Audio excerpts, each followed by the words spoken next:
Hello there, welcome to the show. 2 channels here, now you know. Like and subscribe, it's all we need. Alternate, you're here to speak. And defense, let's take a peek. Collaborating for your eyes. Sharing content, no surprise. Together we shine brighter than one. Join our journey, it's just begun. Like and subscribe, hit that bell. Enjoy the show and wish us well.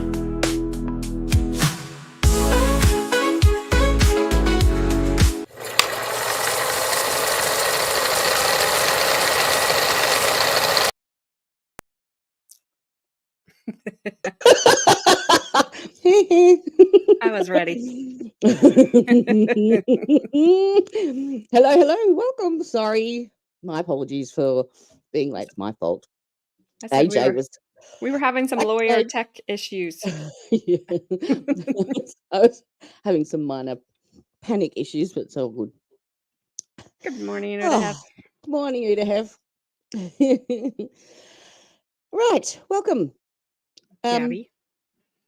Hello, Gabby. Miss Gabby. I don't know where Bry Sandwich is. No idea, but I'm sure he'll be here at some point. So yes, it was not AJ's fault. It was mine. I could see her sitting backstage patiently, and I'm scoffing down my dinner.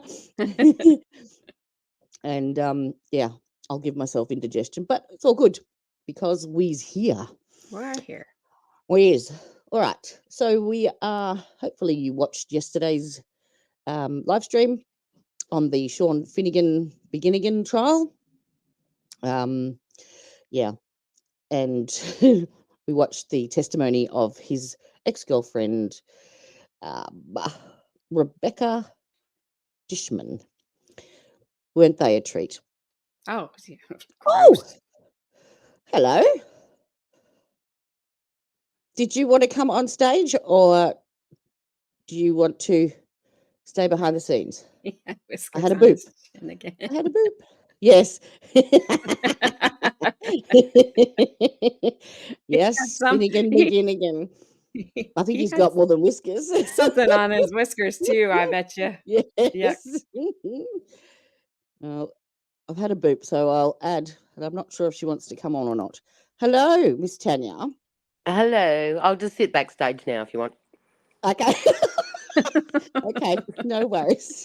Good morning. Just message me in the private chat if you want to come online. Okay, cool. All right. Welcome everyone anyway. Sorry. So yes, getting back to the trial.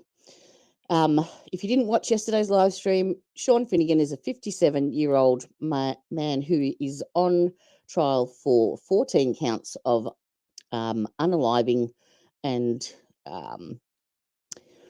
abusive adult acts to Jennifer Paxton, a 32-year-old adult friend. I don't know. I'm trying to work out the words to use that YouTube will be happy with. Let's just call her a victim. Yeah, she was a trio. There we go. She's the victim. Yes, she was the victim. Yes. So this charming couple basically kept her chained to the bed for a month and then unalived her and kept her in the deep freezer in the locked cupboard in the bedroom for another, I think, was it 8 months? Thank you. 9 months. Yeah. Because I was when they said it, I was like, she could have had a baby in that time. Yeah. Yep. Just insane. horrific. Yes. This poor woman. Her family had no idea what had happened to her, where she'd gone. Yeah. So we heard from the ex-girlfriend who explained in explicit detail all of the deviant stuff that was performed during her time with them, both alive and deceased. And so now we're up to the medical examiner. And she actually explains it quite well, because she gets this model out, and she has red and black like Velcro attachments, and so she goes through the medical report, and the red Velcro dots are sharp force trauma, and the black are blunt force trauma. So it actually gives you a good visual of the amount of injuries that this poor woman sustained. So we'll watch the medical examiner, and then I really wanted you to watch the defense attorney's closing arguments, because he has a style that it's almost passive aggressive, sarcastic, but he, like, when I watched Rebecca Dishman's testimony, I was like, oh, throw the book at him. That's it. There's no ifs or buts. But having watched the closing argument of this particular defense attorney, I did have some doubts creeping in, not so much to his guilt, but to the extent of his guilt. Right. So, so we'll listen to his closing arguments, and then we will go on to, because this is a couple of days old, this trial, although the final verdict came through last night. We will get to that. So we'll go through the medical examiner, closing arguments, the verdict, and then we'll move on to the second phase of the trial, which I'll explain when we get there. All right. So buckle in, buckle down, get your slippies on, your cup of coffee, and enjoy the ride. Hi, Christine. How are you going? Good morning, Christine. The case is getting very interesting now. We should cover that. Which politician? Are you talking about the Tellis trial? No, he's a journalist, isn't he? Robert Tellis. I'm not sure. I've not watched any of that, because I won't. I'll just be honest with you, I won't do anything political that even has a political tinge to it, because I'm just not. It's too divisive, and I don't have any interest in it. And I did have a look, AJ, just while I remember, on the one you suggested yesterday, and yes. Yeah, I hope it should be covered. Yeah, I just couldn't find out when it starts. I did have a look, but couldn't find it. September 16th. Oh, okay. Excellent. Righto. Shall we get into it? Yes. Let's do it. Add to stage. So this is the medical examiner, and I think she's Russian from memory, so...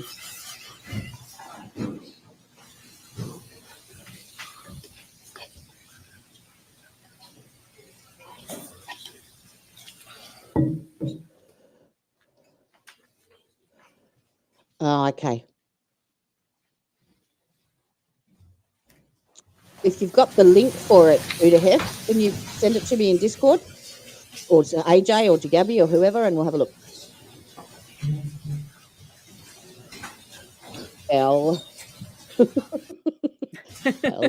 L. And the what? L. If you'll, our next witness. L.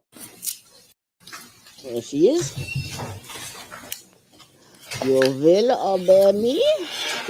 You raise your right hand. You swear to tell the truth, the whole truth, and nothing but the truth. So help you God. I do. Thank you. Have a seat, please. If you'll state both your first name and last name and spell them both for me. Good afternoon. My first name is Darinka, spelled Darinka. My last name is Milusnik-Polchan. Milusnik is spelled Mileusnic. I drink vodka. And Polchan is Polchan. And doctor, I think that the microphone that's in front of you can be pulled up a little bit towards you. You weren't projecting much. That's why I was going to ask that if you'll speak up in that microphone, that'll help all of us hear. Hey, babe. Sure. Questions? Where are you employed? I am employed by Knox County Regional Forensic Center. I'm the chief medical examiner for Knox and Anderson counties, and also the chief staff pathologist for the Regional Forensic Center. Okay, and the Regional Forensic Center is that's the Tellis trial. Medical examiner's office? That's correct. Tell the members of the jury what is a medical examiner. So in the state of Tennessee. Is that the Tellis trial he's talking about? Yeah. Okay, cool. Thank you. See, medical examiner is physician who is appointed by the mayor and then approved by the county officials, for example, commissioners, to perform the duties of the medical examiner. Medical examiner oversees medical examiners do. Is the medical legal death investigation. L. Get to the bit. Because we have two sizable counties and regional forensic centers. We are required to be accredited by the National Association of Medical Examiners, which is pretty important. We do have the deaths that we attend our office, maybe. Oh. Too bad you can't do that in life. I know. So lots of photographs that were taken at the time actually are taken by our investigators of the individuals who come to our office die naturally. Then there are accidents, there are suicides. Every medical examiner goes through the same spiel. Tender Dr. Melusinek is an expert in forensic pathology. Okay. Dr. Vordire on this issue. Your opinion. Okay, Dr. Melusinek, we're getting to the autopsy of Jennifer Paxton. Do you recall the specifics of her body's entry into the medical examiner's office and what specifically needed to be done before an autopsy could be conducted? She had to be defrosted. Yes, when she came, actually, we had to wait a couple of days to allow her body to actually thaw because it was frozen. Oh. Okay. And how do you go about that? Oops. So it's a slow process because it has to be, the individual has to be kept refrigerated in order to allow the process to take slow pace. Otherwise, the tissue would deteriorate really rapidly if we just left her at the room temperature or under any heater. So it took several days for that to happen. And the autopsy was then finally done on August 10th. 2020, which happened to be the day that Dr. Oliver was assigned to do the autopsies. Okay. And to get to the chase in this, please do. With regard to her time of death, tell the members of the jury whether or not, based on her body's condition, would you ever be able to determine a time of death? Unfortunately not. So in the autopsy report, that's not just only this case, but in many situations, the time of death is going to be the time where our medical legal death investigators arrives to the scene and then formally pronounces death. And in the state of Tennessee, that can be done by the physicians in the emergency rooms, the hospitals. And then when it comes to the scenes, that's going to be frequently the medical legal death investigator. So we go by that date and time. Okay. Is there any way that you can tell if a body's frozen, if it's been days, months, years? Unfortunately not, because her body was deeply, thoroughly frozen, so that was impossible to tell. And doctor, the final anatomic diagnoses in the case, did you form an opinion about what those were? Yes. And what were the final anatomic diagnoses? Although there were many different types of injuries on Jennifer's body, the main cause of that was actually strangulation, asphyxia due to strangulation, and the type was actually ligature strangulation. The manner of that was homicide. Okay. And did you also notice multiple blunt trauma? Yes. In addition to the strangulation, there are many instances of blunt and sharp force injuries. Okay. And did you also note incised wounds, multiple incised post and perimortem wounds? Yes. The number of wounds actually was too hard to count. There were multiple, and most of them appear to be what we call perimortem or postmortem. Perimortem means that there is looks like a vital reaction around them that happened as she was dying. And then postmortem says, well, there is no really vital reaction around these wounds, sharp force injury. Therefore, that happened after she was already deceased and there was no more circulation in the body. Does that make sense to you with your first cause of death, the ligature strangulation, that the wounds would be perimortem and postmortem? How does that make sense to you as a medical examiner? So as far as the strangulation, that was definitely what we say antemortem, meaning she's alive when strangulation occurs because the Ligature furrows on her skin are deep, show vital reaction. Of course, now they're discolored because of the freezing artifact. And also there is a hemorrhage in the tissue under the skin. So the tissue, the muscle under the skin, they're actually, as we do a layered dissection of the muscle and soft tissue, there's hemorrhage. Hemorrhage means she was alive. There was circulation, blood circulating through her body in order for that hemorrhage to happen. So we know for sure that is antemortem, and that's her cause of death. There were a couple of other injuries on the body that showed some what we call vital reaction bleeding. One of them was incision or sharp force injury on her left neck. There was actually blunt force injury, laceration on her forehead, one on the forehead and one actually on the back of the head. The rest of the sharp force injuries were harder to categorize, and that's why for most of them I would agree with the description that they would be perimortem, meaning she's dying and circulation is not as vigorous and leaving hemorrhage in the tissue, or clearly postmortem. There is no more circulation happening, and that it just so happened that this cut in the tissue is going through the layers of the skin, subcutaneous tissue, even to the muscle, but there's no bleeding whatsoever. So that's clearly postmortem. And does the fact that there's a ligature, we got perimortem wounds, many of them that are potentially perimortem and postmortem, does that give you any time to estimate how long it took to inflict these injuries? It was so anything that it's postmortem, it was hard to tell because it can happen at any given time during the period before the individual starts undergoing decomposition changes. And it doesn't seem to be that her body was in the process of decomposition prior to being frozen. So that's why it was hard to tell whether it was day 1 or day 2 after she was deceased. One thing that we can also rely upon is distribution of lividity. Lividity is the settling of the blood in the kind of lower descendant or lower parts of the body. If the individual is flat, it's going to be throughout the back.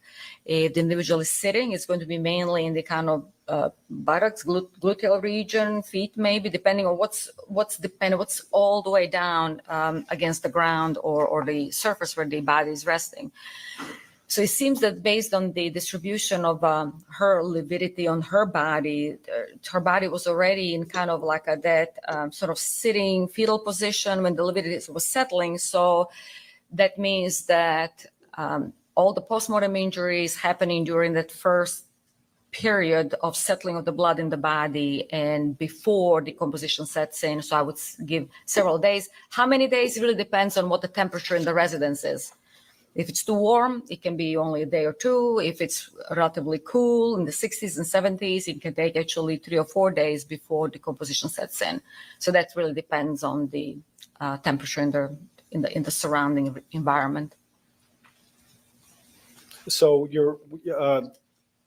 may I understand you correctly is that Jennifer deceased, when she's deceased, her body would have been X number of days before it was frozen based on the observations you made? That's correct. And that depends on the temperature inside the wherever she was? That's correct. For example, if it's in the 80s, I would give her a day or 2. If it's in the 60s, it can be up to 4 days. So it all really depends on the environment. Okay. But can you make an opinion about whether or not she was immediately frozen, or was there a buffer time where her body definitely, where she lay in state, so to speak, deceased? So I would say that it had to be before her body became completely rigid. And for the individual to become completely rigid following that, with all the muscles becoming really hard to break and joints to fold, again, that would take a couple of days. So she had to be put in that position to fit in the freezer before rigidity completely set in. Okay. And so a couple of days. Couple of days, right? yes. Okay. May I approach, Your Honor? Doctor, what I'm handing you is 45, 46, and 47. And if you just identify what is exhibit number 45. Exhibit 45 is an accurate copy of the autopsy report. signed electronically by Dr. Oliver, and it consists of 10 pages. I don't think so, Udahef. I think it's probably natural curiosity, perhaps, and something that evolves in your career if you're in that that field. I mean, I did nursing for 12 years, and forensic pathology is something that I would love to do, or if I had my time again. So I each gave to my their own, I answer. suppose. Maybe they want to be a doctor, but then they decided to see pussy. Yeah, that was the reason I went from surgical nursing to intensive care nursing, because I figured they were intubated. They couldn't answer me back. I can't complain. Yep. That's my Yep. answer. And you know, the visiting hours were really, really strict and rigid. Nope, can't come in. Yeah. So each to their own. Absolutely. Mhm. And it seems like all pages are here. Yeah, he could have. Exhibit 46. You know, that could have saved a few lives, maybe, or at least one. At least done Maybe if something for good. Yeah. And I don't know if you would. I suppose they'd have to enjoy their job as a medical examiner to keep going, I suppose. Yeah. It'd be tough. It'd be You're tough. welcome. Enlightening. It's one way of putting it, but yeah, cool. You can do anything if you put your mind to it. That's the Maybe. toxicology report. That's based on the blood that we Unless you actually know. obtain Okay. following at the time of the autopsy. Again, the presence or ability to actually draw femoral blood from the body that was actually thawed after being frozen is telling us that the postmortem interval was probably a couple of days, not much longer than that, because that's why we're able to get that liquid fluid blood from her vein. So that came back positive for morphine. Oh. And then since there were some questions regarding the source of morphine, but it was actually morphine that she took, or possibly heroin, because heroin Breaks down. breaks down into morphine. I actually ordered a recent test that was conducted recently, I believe. I don't recall the date when I requested it. It was issued and signed July 30th, 20. So in July, actually, in order to answer that question, we did retain one of the specimens, which was bile, and bile would contain some of the breakdown products of heroin, possibly. So I ordered additional tests this past July on bile, and that came back positive for morphine. So it's confirmatory there was morphine in the system, but we didn't find any other breakdown products. So the chance that morphine came from heroin actually was less likely. Okay, and can you give an estimate based on the amount when she would have ingested morphine prior to her death? That's actually hard to tell because it's quite a bit of morphine. It's 85 nanograms per milliliter in the femoral blood, and it's 4,500 nanograms per milliliter in bile.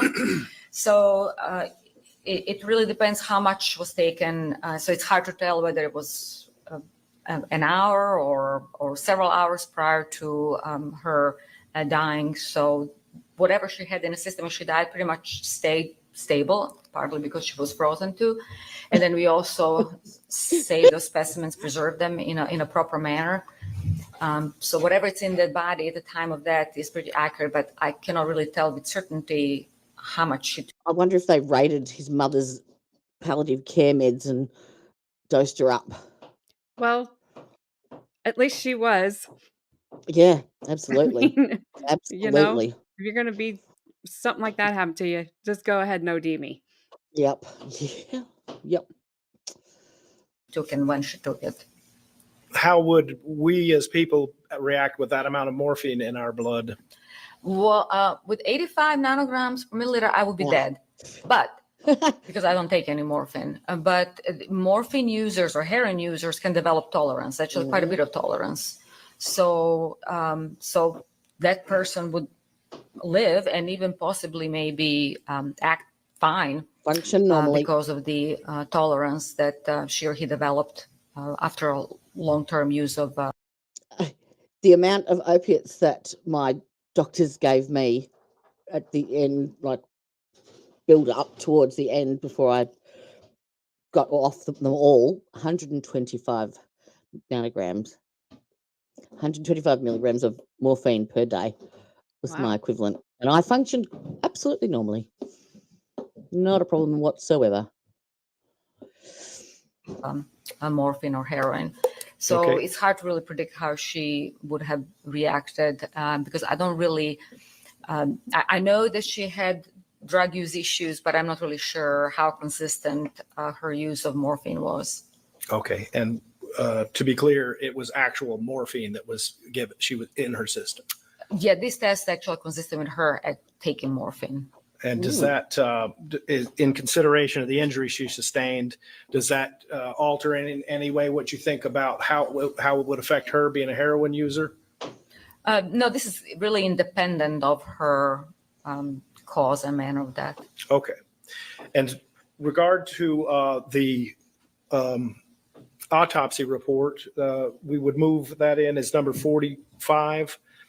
The secondary report would be 46, would be the original toxicology. Original toxicology, yes. And 47 would be the supplemental toxicology. We'd move 45, 46, and 47 in. Yes. Pass that to the court reporter, please. Subject to our Yes, sir.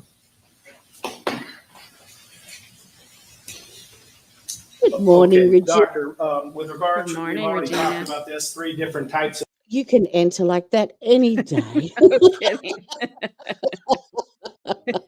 injuries that you noted. You said ligature, you said inside wounds, and you said blunt trauma, right? Yes. Okay, if I could have her, when she explains the injuries, show on the mannequin here, and we can put markers on the mannequin where the injuries are, and she can explain what they are. Good Doctor, morning, if you wouldn't mind Adair. stepping down and Good morning, Adair. Hope you are well today. It's not bad, but not quite as good as Regina's entrance. Have to step it up a bit.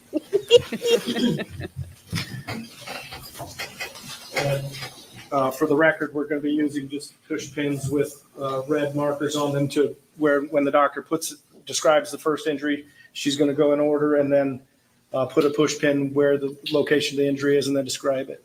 And then at the conclusion, will you take a picture of it so we can make that an exhibit? Is that what We can do that. We'll probably use it in closing argument, or yes, we can take Right, I'd say a Yeah, picture they so leave the it in the appellate court courtroom. can review it as well. We can do Hey, that. Okay, go ahead. did I miss it? Did she say that generally they can't tell you the order that anything happened in? But he No. just said she's going to put the order, like the first injury in, or she's can just tell putting if- the injuries. What they've got is the red markers are the sharp force injury and the black markers are the blunt force trauma. And you can tell what injuries happened first if there is bruising or bleeding or, in the underlying tissues because the heart was Right. working. If it happened before she died, but anything afterwards wouldn't have any of that. So you can tell that happened post-mortem rather Right. than. So that's basically the way she's going to I think so. I think she do goes it. from 'Cause sharp to blunt in Does she- order-ish. I just I think think. she can't be like, okay, they poked her here with a sharp pointy thing first and then Yeah. here, Yeah. then they did that. She can't do that. So No. I just want to No. make sure that they weren't trying. She does explain it fairly well from memory when I Okay. watched it, I think, yeah. But yeah, there's not much space left. It's not covered. That's sad. Poor bugger. Go ahead, doctor, if you want to. Go ahead. I'll leave. This is actually a really good Go ahead with your visual aid. first noted injury. So, Are you- with your permission, I'll just go by the report. Actually, I think Yes, she ma'am. works from top to bottom. So how we tend to actually classify the injuries for easy follow-up is divided by the type of injury. The first category was blunt force trauma. The sharp force injury. The second category was the strangulation, and then the third category was the blunt force trauma. So with a sharp force injury, actually, we went by in anatomic order. Pathologists in general go in anatomic order to describe the trauma. That does not mean that that's the order how all of these injuries happen. It's just that anatomically it's easy to follow. So the first was actually described as a sharp force injuries, broad area of oblique incised wound over the left maxilla. So there was a large area of the left maxilla. If this is the nose, that would be in this region. There was a very irregular cutout. So we called it like a sliced or incised injury that pretty much involved the maxilla, part of the temple, actually even part of the eyelids, and it was very irregular. That particular wound was up to 4 inches in size and actually did not show any vital reaction. So that would be in the category of perimortem/postmortem trauma, meaning that her circulation is not active anymore and possibly she's already deceased. There was actually similar injury that involved the left ear. And that part of the ear was actually absent.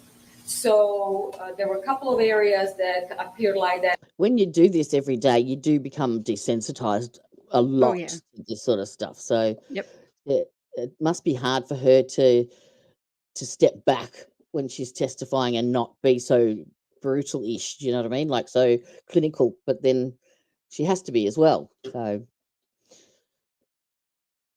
that a cutout was so large and substantial that part of the skin and subcutaneous tissue was not present, was missing. However, with the decedent, we did have several pieces of small to medium sizes pieces of skin, subcutaneous tissue, and even a little bit of touch muscle that we could match to some of these sliced or incised injuries on the body.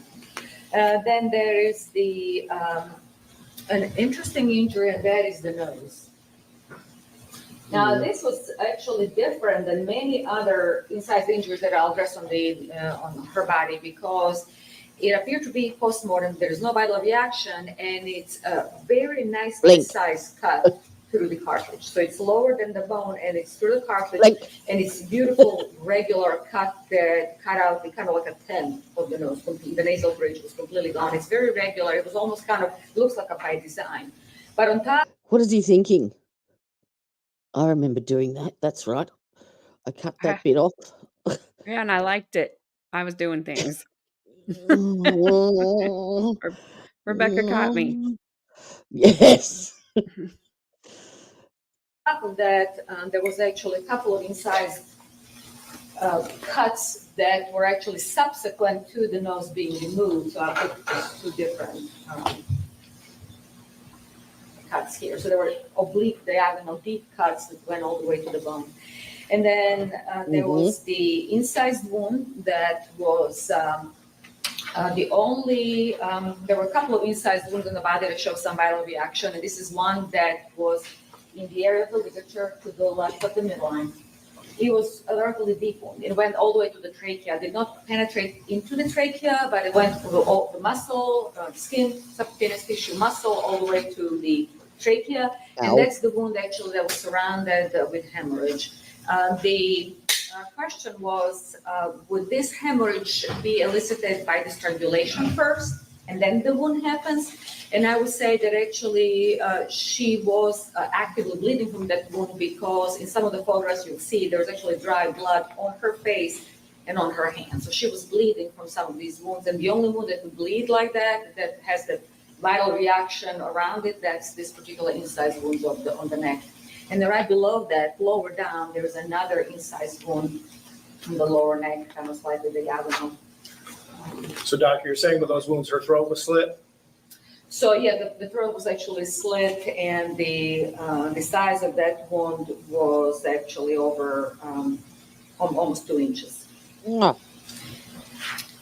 So these are the wounds that are in the head area. In the back, actually, there are several areas, and I'll take 3 of these pins.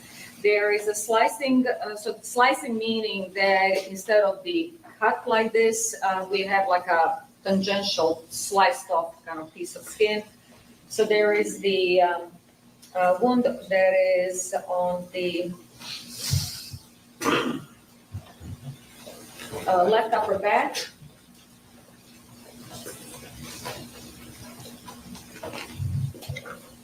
So there's a slice injury on the left upper back, not far from the midline, and then there's one lower down.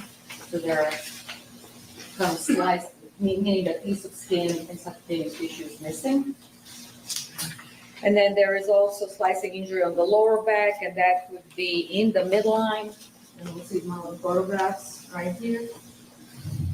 And there is also the slicing injury over the right gluteal region. Now, in the gluteal region right here, we're going to see some outline of kind of freezer burns and abrasions, and they're partially overlapping and kind of hiding a little bit of this injury over the right upper area, but that's the back. And then we have left upper extremity.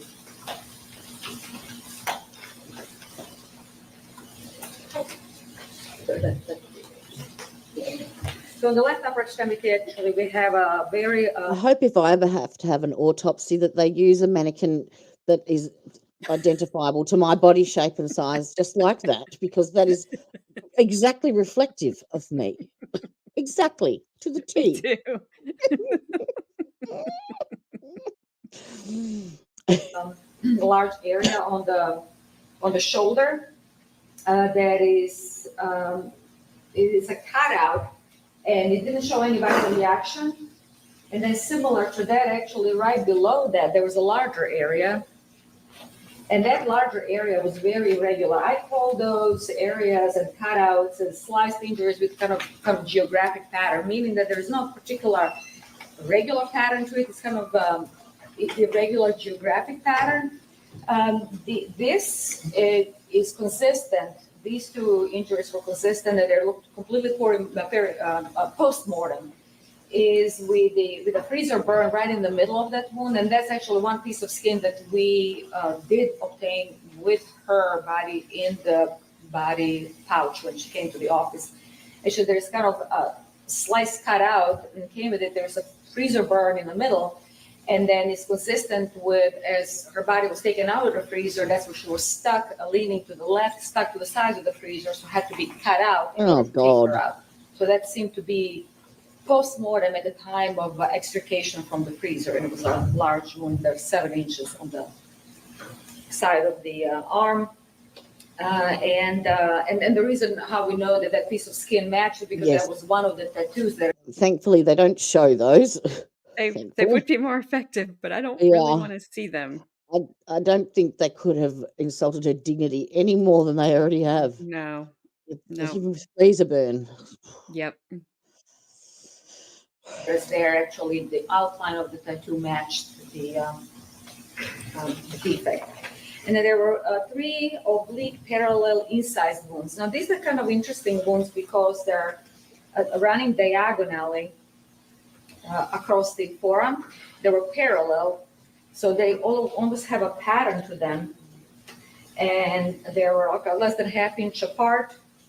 They were pretty long, and they appear to be. They're described as a perimortem. There is some reaction to it. So it looks like there are 3 scratches. Whenever we see something that has a vital reaction, that it's an incised wound, and actually one of the upper wounds had a defect that was like a real cut into the skin subcutaneous tissue. That is consistent with the defense injuries, so when the individual can raise the hand to protect face, and then that's where we find defense injuries, sharp force injuries, blunt force injuries. That's where we frequently find them. So that's those 3 incised wounds. And then there's also a wound on the dorsal, or actually lateral. When we say on the extremity something is medial lateral, then we're talking about the ideal anatomic position of the body. So that would be medial, and this would be lateral. So in this particular case, there is a superficial incised wound on the lateral aspect of the wrist dorsally.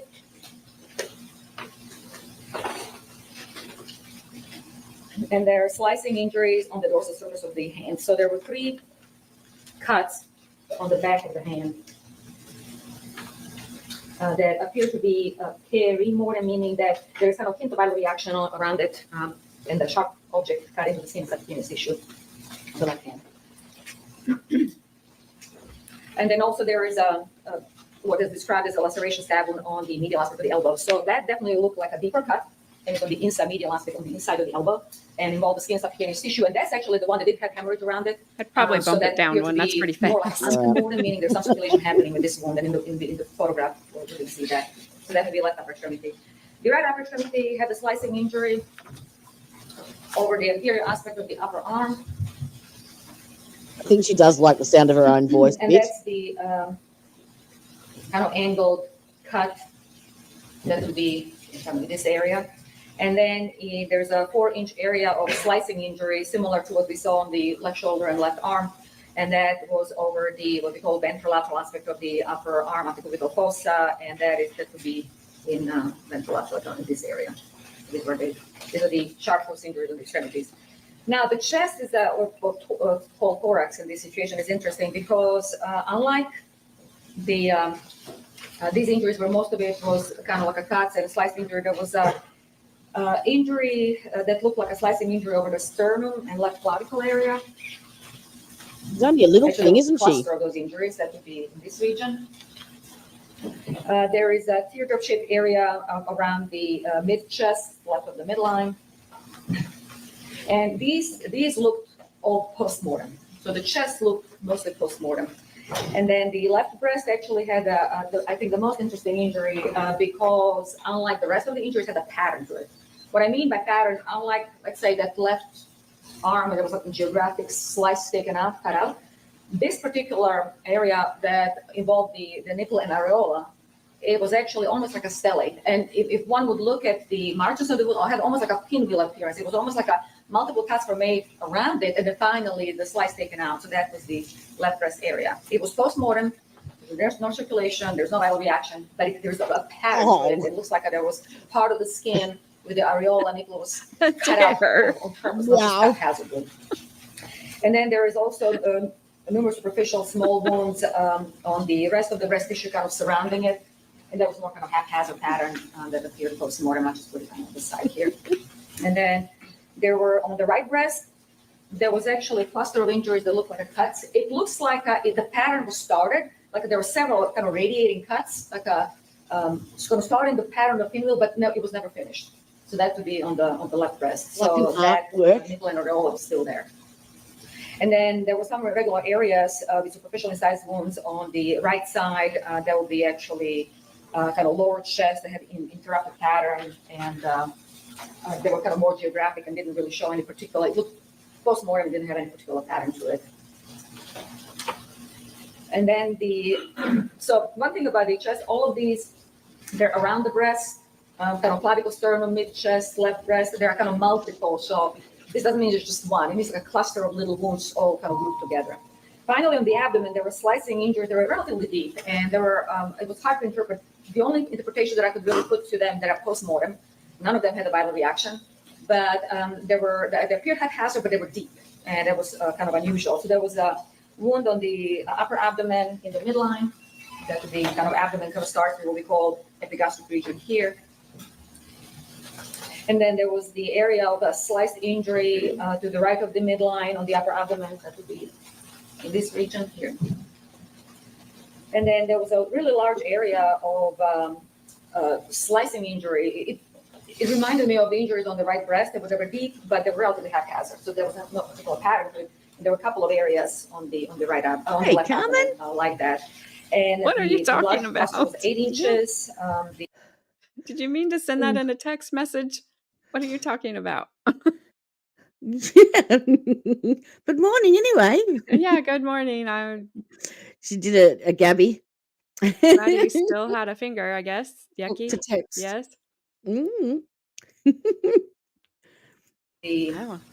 No, the other one did area not pop up anywhere. There was slightly over 8 inches, and they were pretty much clusters of a couple of different injuries, but some of the slices were really, really deep and undermined the skin and subcutaneous tissue going deep under. So that would be the abdomen. And finally, there was a left side of the abdomen that would be another cut with a flap. So there were a couple of injuries that, again, as I said, there was a cluster of really unusual injuries that undermined the pattern that created a skin flap. So it almost attempted to remove the slice, but it didn't finish it. And then actually, Carmen, while I remember, your mum was saying yesterday that this would be quite a good trial for Shy to watch with all the SA deviancy and kinky stuff. We'll what have you. I said, good morning. Hopefully the day goes better. How am I not did? Still, oh. Well, did he? Oh. Don't leave us Did he? hanging. Yeah, don't leave it hanging. Did it? Did they save it? It's- Did they pick it up or? Yeah. Okay, well, that's appropriate for what we're watching, at least. There was actually superficial wound Slim right over the theme. belly button. On topic. And then finally, there was an aggregate over the iliac crest that could be pelvic region. Yeah. And that's the Oh. last cluster that Hopefully they can measured the reattach aggregate, it. like 6 inches in the greatest dimension. So that's sharp force injury, Owie. mostly centered or clustered in the upper body. Ligature marks, there were Which 5 finger? ligature marks that kind of overlap, and they were distinguishable. Altogether, their width was about 1 inch. The whole cluster would be on those 5 different ligature marks. Some of it were overlapping about 1 inch, but each ligature mark was approximately 1/4 of an inch. And they were relatively consistently applied across the front of the neck and That the side one? of the neck, and then the pattern kind of fades away and then it becomes rapidly back, meaning that the ligature was relatively narrow, could be hooked, could be shoelace, could be anything that's relatively narrow like that. It was tightly applied to abrade the skin.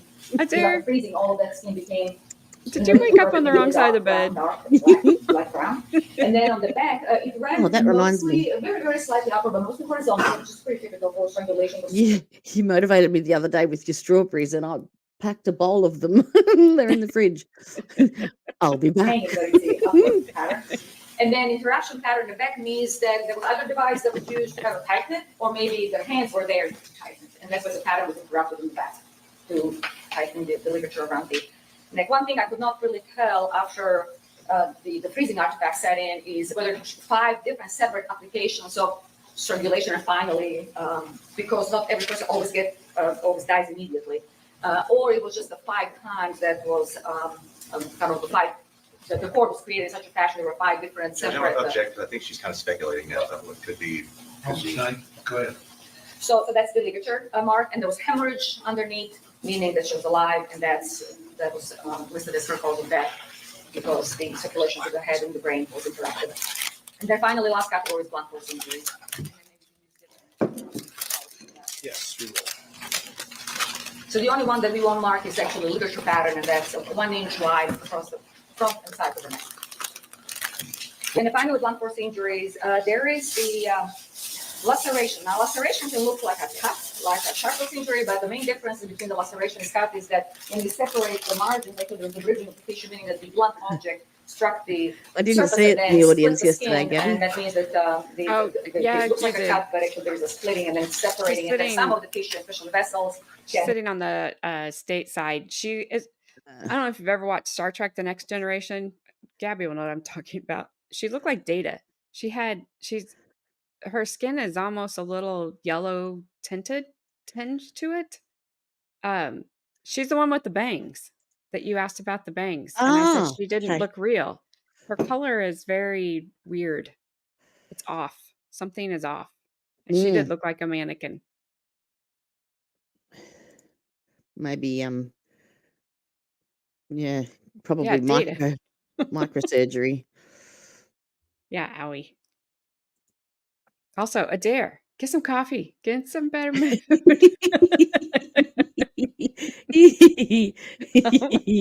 I'm going to send you to your room. Resist the splitting, and then that's what creates bridging.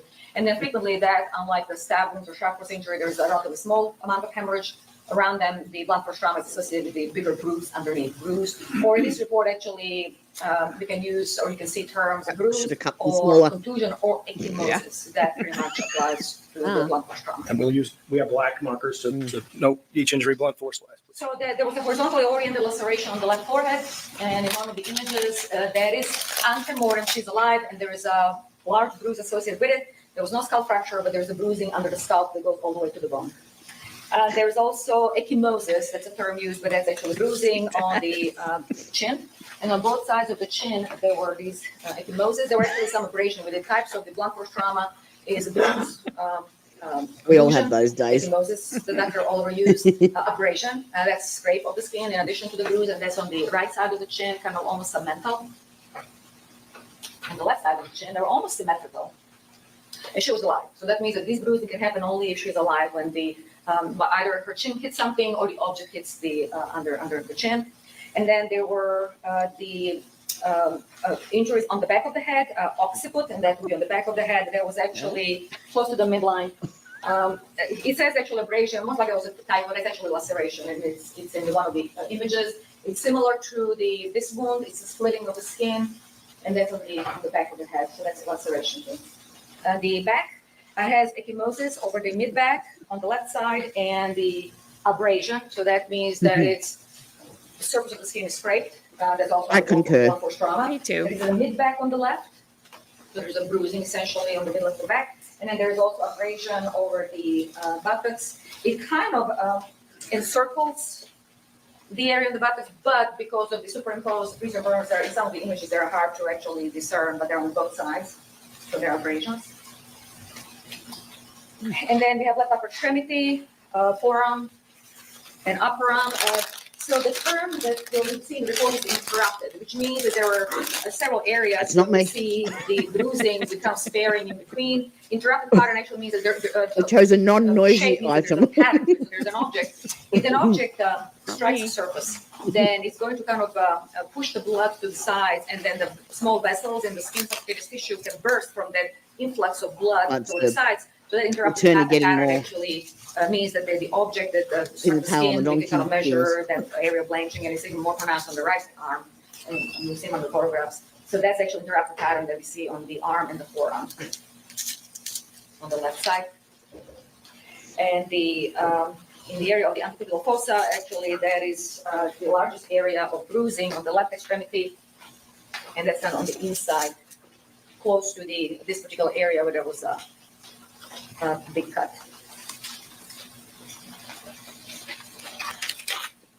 There's also now whenever marbling is mentioned, I don't consider it trauma necessarily. That could be just a postmortem change, because one thing that starts happening after her body was that now unfrozen is that now the decomposition will start to set in, and marbling actually can be a reflection of that. So that I wouldn't even count in the blunt force trauma. And then we have right upper extremity, scattered ecchymosis on the blunt force anterior arm trauma. Not the Black Plague. The blunt force I like how trauma. she goes, oh, it was on the lateral incisor of the posterior aspect of the right cubital fossa. There was a big cut. Like, oh my God. On the inside of her left arm, though. I think that I know Adair doesn't like this, but they are probably going to see the pictures as well, because they said she just said that you can see in the pictures. But I think overall, this gives them a very good visual to put all of that together, instead of here's her arm, here's her torso, here's, I mean, you'll have one of her probably on the slab or whatever, but this kind of gives you a more up when she's alive visual of what was happening to her. Yeah, they definitely show all of those photos and what have you to the jury. They just don't show us, right? But I think they are doing it'll all tie it together. But I think, like I said, it's a good visual for them to have. Like, she was upright, she was standing, she was living when these injuries happened to her. Well, yeah, they're pulling out all the stops, because at the end of the day, it's a big decision they got to make. Right. So. And actually, there is one on the shoulder that doesn't really have any particular shape, but there is one really interesting bruise on the right arm that has like an interesting bruise, like a capital letter E pattern, meaning that's exactly the injury that we can measure now. The blank to your opinion, the size and the width of the object that the skin. That's fine. She's alive. So blunt force trauma that we can register, record, and measure means that she is alive and that happened. So that's all antemortem. Unlike many of the cuts, blunt force trauma is antemortem. And then the interrupted curvilinear abrasion on the forearm, antecubital fossa, that's on the right upper extremity, that will be here.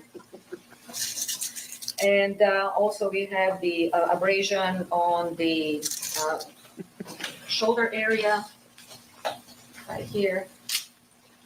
And then we also have the intraocular ecchymosis on the ventral aspect of the wrist. That would be basically ventral means that it's in the anatomic position of the front. And then make sure that I have not skipped anything, is the distal forearm, ventromedial aspect. And then there's the broad area of ecchymosis on the right hand. Make sure I have that correctly. Ventromedial distal forearm. And then the left hand actually had a kind of confluent bruising. Now, anything that is on the back of the hand, frequently in my reports, I would say that the forearms and hands are consistent with the defense injuries. That's kind of typical for blunt and sharp trauma. Right lower extremity, now there's a mention of hyperemia. Hyperemia in general doesn't really mean necessarily bruise. They can actually be kind of a combination of postmortem position and potential injury. But there is actually a geographic abrasion that is on the anteromedial aspect of the thigh, and that would be in this particular area. One issue with the blunt force trauma and the legs is there was a lot of settling of the lividity right there in the region, kind of pelvis, gluteal region, and thighs. And that actually can confound some of the measurements and evaluation. And then left lower extremity ecchymosis were on the anteromedial aspect of the thighs. Didn't see that. The right side. And And chocolate issue with frog. the geographic, there's a mention frequently in my reports, I would say, the aspect. And then there's a broad area of ecchymosis on the right hand. Make sure that I have that correctly. Ventromedial distal forearm. And then the left hand actually had a kind of confluent bruising. Now, anything that is on the back of the hand, frequently in my reports, I would say that the forearms and hands are consistent with the defense injuries. That's kind of typical for blunt and sharp trauma. Right lower extremity, now there's a mention of hyperemia. Hyperemia It just sounded like she said chocolate frog, but I don't see it in CCs. And for the potential injury. I like but there is chocolate actually a geographic abrasion that is on the anteromedial aspect of the thigh, and that would be in this particular area. One issue with the blunt force trauma and the legs is there was a lot of settling of the lividity right there in the region, kind of pelvis, gluteal region, and thighs. And that actually can confound some of the measurements and evaluation. And then left lower extremity ecchymosis were on the anteromedial aspect of the thigh, similar to the right side. And then there was actually a lateral hip ecchymosis. Let's see. And, We're getting closer there. That would be the left lower extremity. So we have, and then there was actually a large area that shows in the photograph the bruising in the patella, and that would be the knee region. Oh, she moved on the right farther away. side. There. So, region of the patella on the right lower Warm up, extremity, the right thigh, the Oh, I can't even ecchymosis use on that the left analogy. thigh, and then ecchymosis on the lateral aspect of the hip and thigh, and that was around 7 inches. And then finally, internal injuries. I already mentioned that the internal injuries are a reflection of antemortem trauma, and mainly they were present in the area of the lacerations on the forehead and the back of the head. Neck was the strangulation and the incise wound that was associated, and I believe that's the main area of hemorrhage in the tissue, meaning seen internal when we open the body. Thank you for your return. Judge, if we'll wait until after the witness is done before we take the photos, or do you want Agent Hannah to do that right now? Sure. Oh, you want to do the photos now? Do you want me to, so we preserve it as her testimony right now? We can get him to take front and back. Well, whatever's easier for you to do. Go ahead and take the photos. L. L. Blink.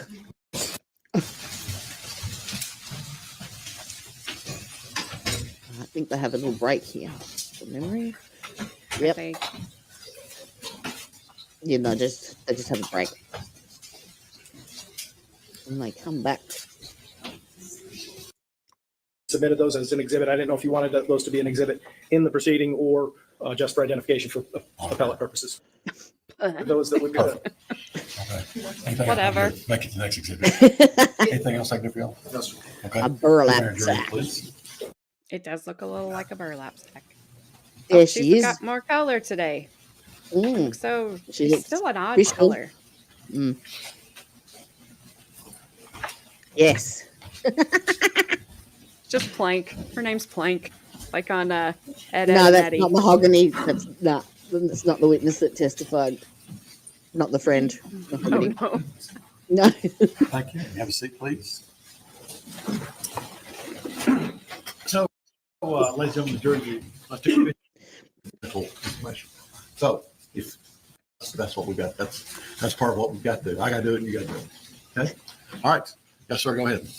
Dr. Malusinik, you had indicated during the autopsy process, while you're making findings and anatomic findings, that is of injuries, blunt force and incise force, you are also, or a member of your team, are taking photographs of those? Yes. Okay. And the photographs that you take are for the purpose of documenting, obviously, the injury that you've spoken to the jury about. Yes. May I approach, Your Honor? Yes, sir.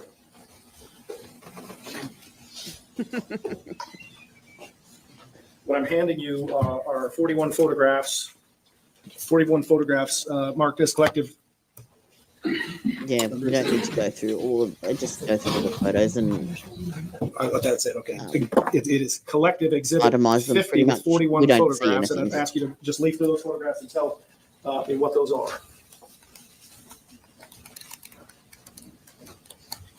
It pretty much just To this explains collective exhibit, exactly what we've just been told. All right. I promise. Explain what Right. those are. It's a Yeah. deceased person. Yeah. We'll The get end. you can have a listen to see what cross It's a examination. real life Oompa Loompa. Yeah. Investigate the cause and Aw. manner of death. And did you come up to a conclusion with this case based That's a on good all of the injuries that you observed in the autopsy conclusion. for the purposes of determining a cause of death in this case? yes, And what was the cause of death of Jennifer Paxton? strangulation And what was the manner of death? and homicide. Oh, I can slow it down again now. So strangulation, homicide. Good afternoon. Good afternoon. So can you tell us again what you relied upon to come up with your opinions? You have the autopsy report. Is that what you rely upon mostly? So I relied on the law enforcement reports, on the report of That's medical legal right. death investigation. Basically, because this woman didn't physically perform the autopsy herself, she is the chief medical examiner. One of her associate medical examiners performed the autopsy, and she is reporting on it as part of her duties as medical examiner. Basically, the defense pretty much just tries to dispute her credibility in that she didn't do the autopsy herself, which was just That's a kind load of of rubbish. dumb. Yeah. It is, yes. It was a waste of time, and it was a ridiculous argument. So I mean, I they've guess already that's all you established have. yeah. You can poke holes in certain things, but not a medical examiner who's been certified as a witness, an expert witness. So, all right, closing arguments. Day 4. 7. Red kidnapping. They spent like 2 days going through jury instructions. Wow. Day 4, 7/18. Is he chewing gum in courtroom? Probably. Shame, Doing shame. something. 7/14. All right, jury's coming in, and this is closings, I think, from defense. If I have time stamped correctly.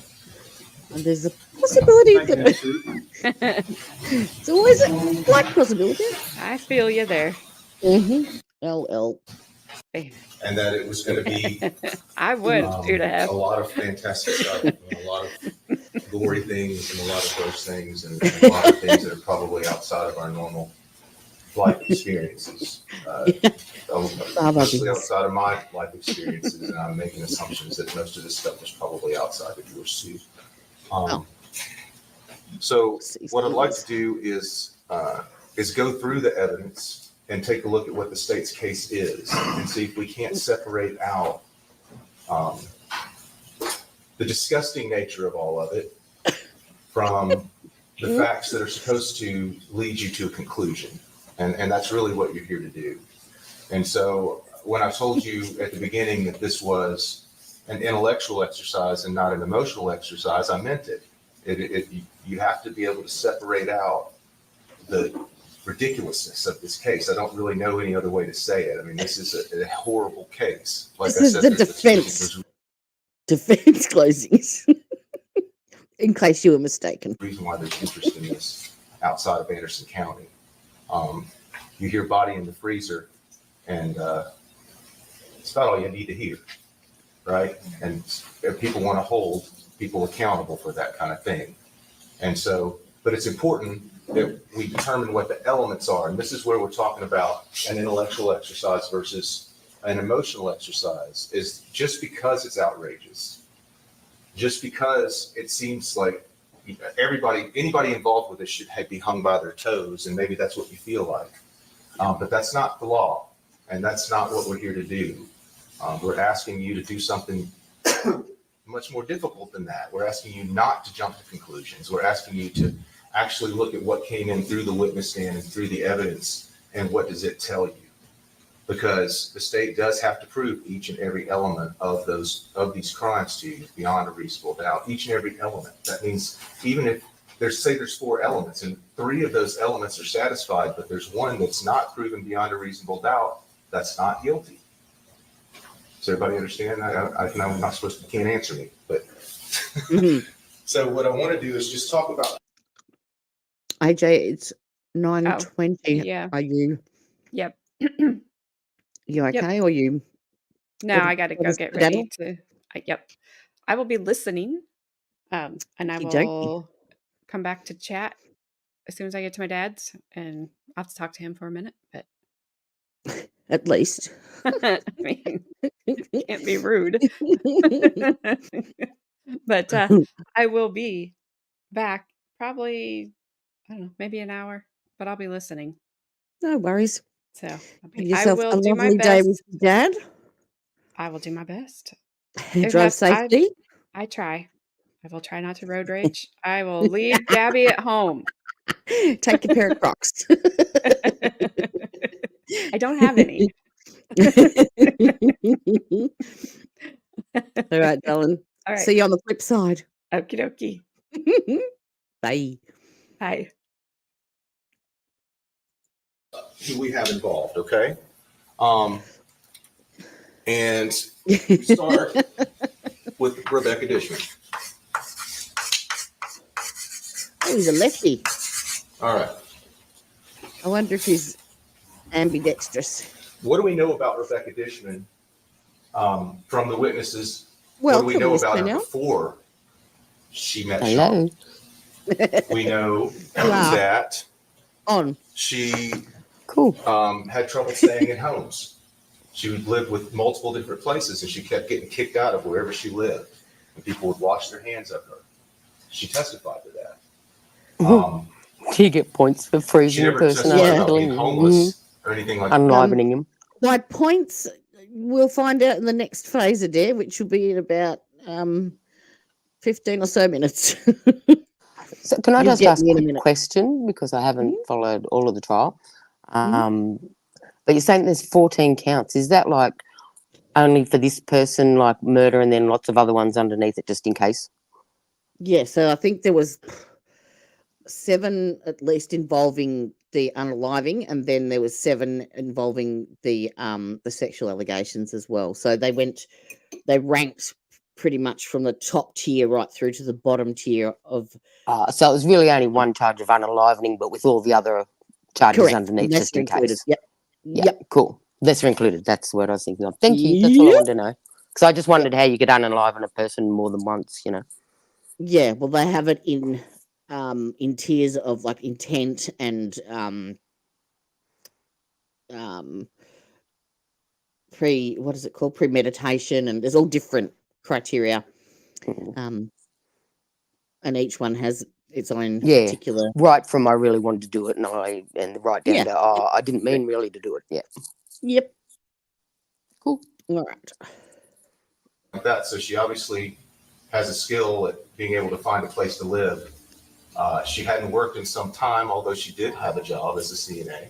right? So we know one thing, she moved around a lot.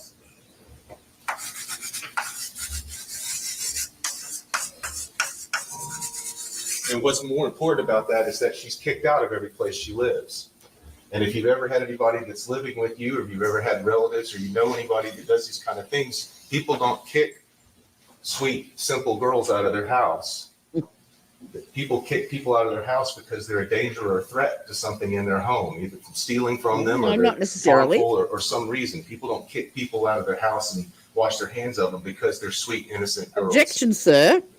And the state is trying to present her as this mentally handicapped young lady who's sweet and innocent and is somehow a victim, even though they allowed her to plead guilty to all of the first-degree murder and kidnapping and rape.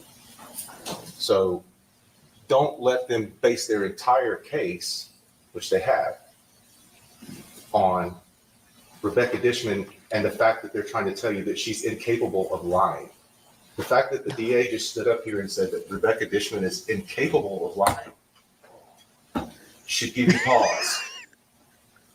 That's a bold statement to make about their witness, isn't it? I mean, I've heard about bolstering witnesses, but my witness can't lie. Wow. So your first-degree murderer, rapist, kidnapper doesn't have the ability to lie. She can set up fake Facebook accounts and she can carry on conversations and relationships outside of her normal relationship, but she doesn't have the ability to lie. So be careful. That's what I'm saying. The state is overplaying their hand a little bit here.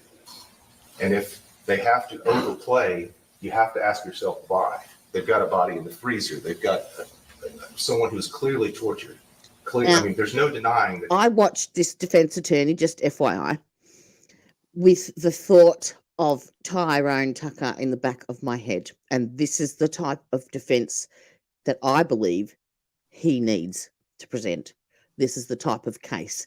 Where do you go when you've got nothing? Like, this guy is literally pushing it uphill. Definitely. And even though Ty, I believe, is 100% innocent, he's still got, and they have to prove beyond reasonable doubt because of all of the speculation and all of the previous testimony and the way they present their case. He needs to try and address it, in my opinion, a lot similar to this. Keep it simple, stupid. Yeah. Pushing it uphill both ways. Yes, correct. This young lady. So just try and keep that thought in the back of your mind and see how that would apply in his case when it comes time to present his defense. Here. But that's not what this trial has been about. We haven't really heard that much about Jennifer Paxton. We've mostly heard about how Rebecca Dishman is a victim. That's true. So let's talk more about what we know about her. Of course, she got Sean Finnegan. She moved around several different places, got kicked out of all of them, needed a place to stay. Mostly it was with people she called fiancés, right? She's 22 years old. She has 4 or 5 fiancés. Mm-hmm. She uses the word fiancé because she moves in with every single one of them because they give her a place to live and they feed her. So she moves around a lot. What else do we know about her? She doesn't work. She stays at home. She thinks she called herself a stay-at-home girlfriend, right? So she's a stay-at-home girlfriend.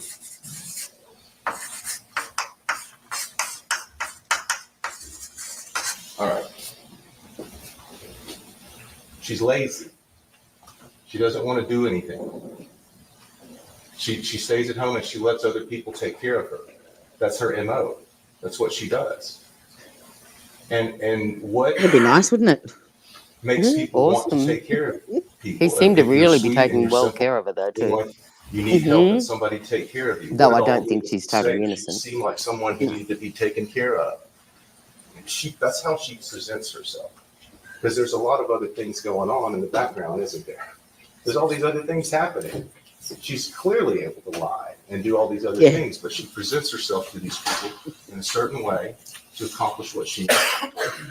One word, Regina, lazy. She's incredibly manipulative. And we know this because she's reaching out and trying to carry on a relationship, at least through Facebook or something, on someone else's phone with an ex-boyfriend, Ramsey's. Correct. We heard that because that's in the text. You'd be able to read it where she sends a text to Sean while he's at work and says, "I had a dream about Ramsey's last night." Doesn't that seem like you're just sort of poking at somebody? "I had a dream about my ex-fiance last night." That's how she starts the conversation. That's one of the conversations, and he gets angry in their text. Most of the texts you'll read are sexual texts, and she starts the conversations. And then he's at work, and he says, "I got to go, I'm busy." That's really important, who's starting the conversations, okay? When someone's calling themselves your little girl and baby's little girl, and they want to set it up like it's a servant-master relationship, but dominance and submissive sexually does not equate to life. There are masters of industry and CEOs of giant corporations that pay thousands of dollars to dominatrix to be submissive. So don't conflate the two. I wonder if we'll hear from any of those personas on Sunday or Saturday evening with our interview with Miss Heather. Stay That tuned. should be an interesting interview. I'm sure out of the 14, there'd have to be a dom sub at least. At least one.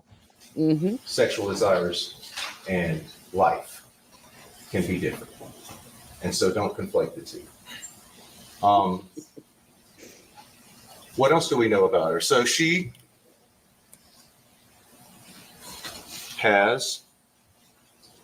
into kinky sex. You find one cheaper, Right. Uda Hef.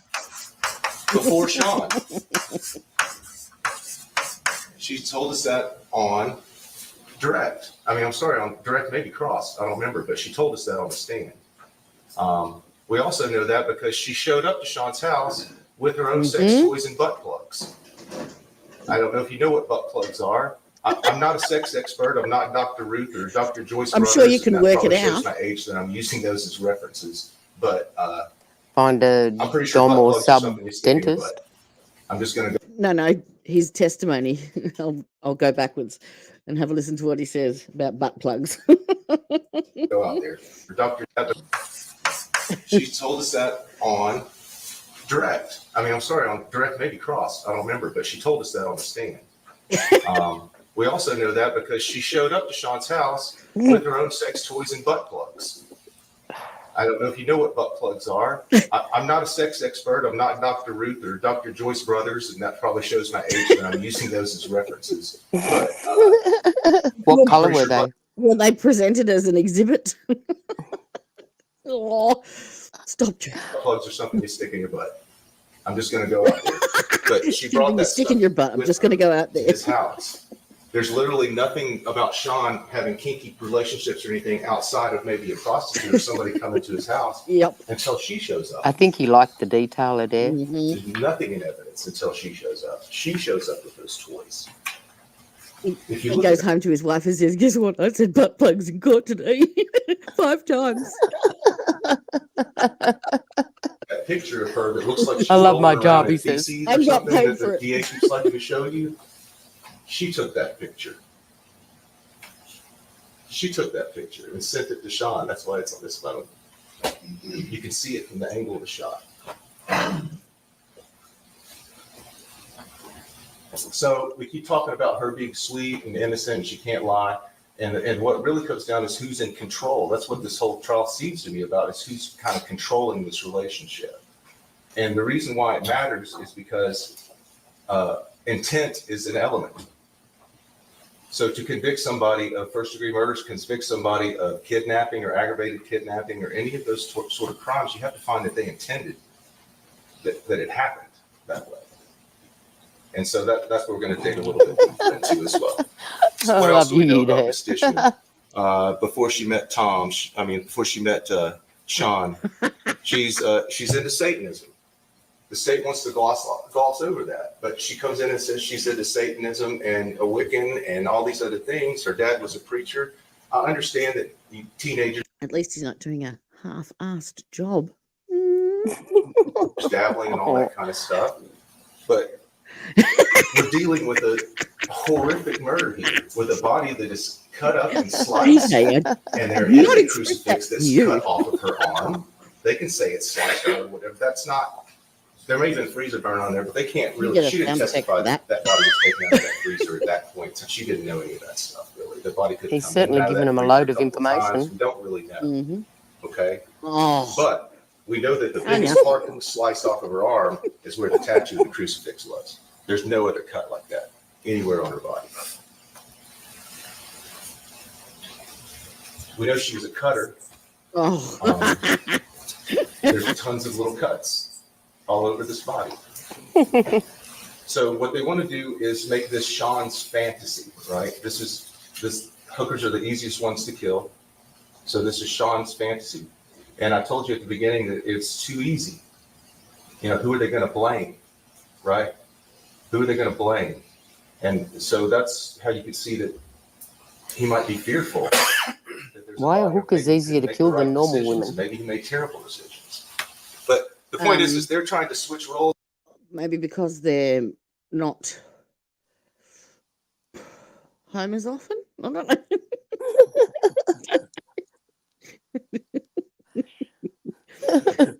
I was just getting into my car.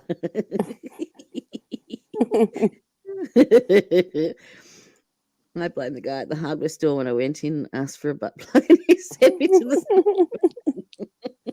Mm-hmm. Oh, yeah, no. Maybe wrong store. Gabby, what would happen if you had combined a butt plug with a can of baked beans? Would you explode?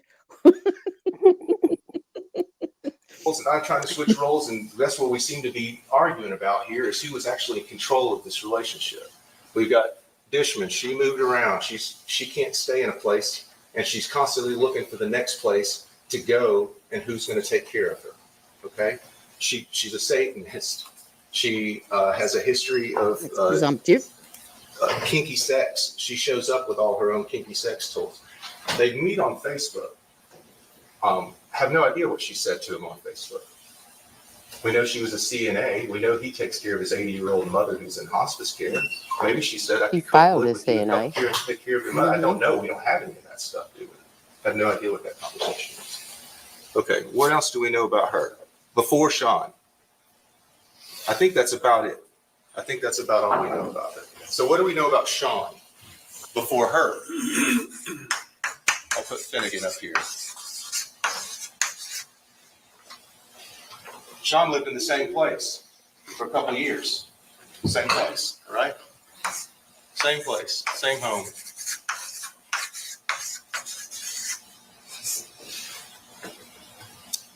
Sean worked a full-time job, more than a full-time job. And during the busy times of the year, every day he worked. That's the testimony. Mm-hmm. Okay, so he worked full-time. He worked at full time. He took care of his 80-something-year-old mother who's in hospice care and ailing and dying. He's picking up her medicine. He's going to work from 5 in the afternoon till 5 o'clock in the morning, just about every day. That's 12 hours a day. Not regular saint from Oak Ridge to Merchants. So 12 to 13 hours a day most days. He's not at that place. He's not at that apartment. But he's got a mother to take care of. So it seems reasonable that he might want a little help.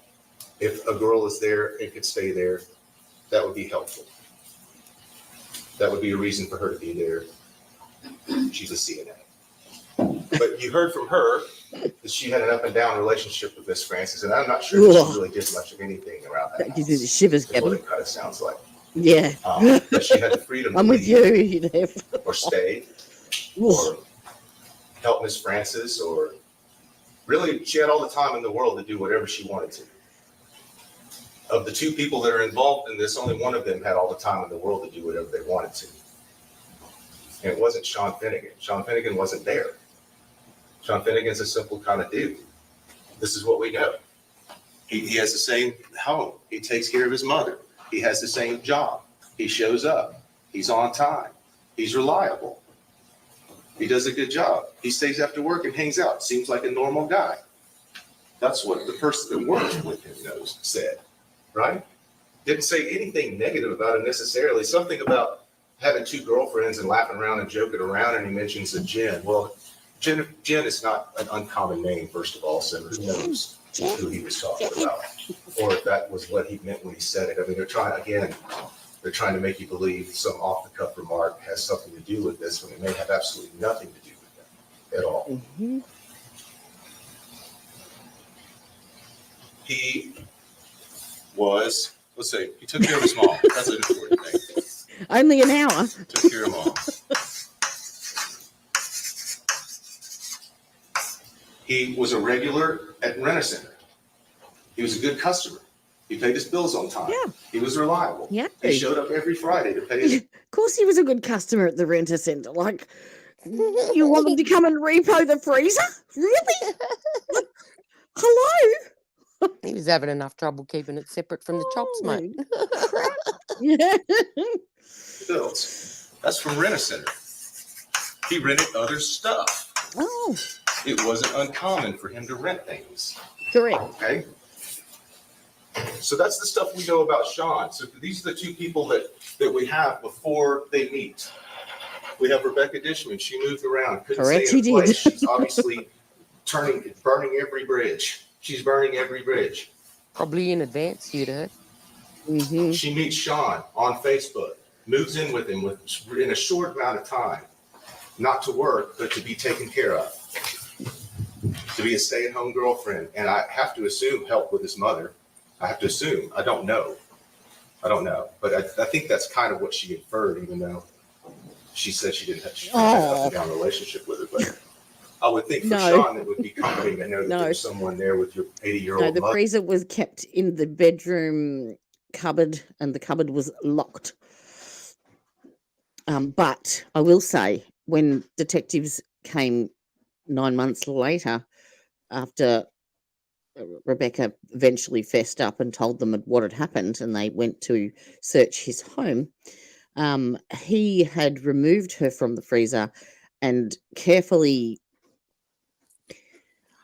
Stowed her in between the bed slats or something. Yeah, wasn't it? put her under the bed slats somehow, between the bed slats, under the slats of the mattress, and concealed her fairly well, apparently. And then it was Lot only of that the Glen 20s. detective noticed, I think, like a lump where her foot was, because the room was apparently spotless and neat and tidy, that this seemed out of place. And he investigated further and found her. But the defendant had put an empty pizza box in the freezer in the cupboard. Yep. Mother who's sleeping at the top of a wooden staircase. It's just a thought. It was originally in the lounge room, but apparently that looked weird, so they moved it up to the bedroom where no one else could find it. Learn how to drive you. Gabby's driving again. Learn how to drive you, gobnobber Jesus, motherless Teresa.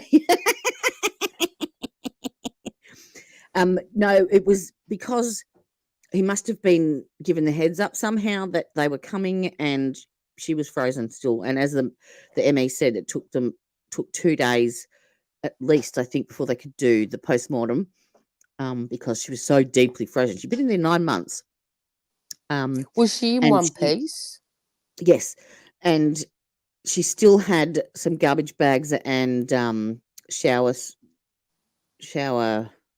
the plastic shower screens wrapped around the lower half of her body, still under the bed. Didn't match the decor in the series. In the locked upstairs bedroom closet. And you have Don't to you keep your pizza there? To support I everyone, don't eat pizza. which is what he was doing. Neither do I. So he housed her, he fed her, including several other people who probably stayed and maybe helped with his mother. But that's what we know about them. That's what we know about them from their witness, from the state's witnesses. That's what we know about these two people. And we're talking about character here, right? What do we know about from the neighbors? Okay, because they make a big deal. The neighbors choose Rebecca, right?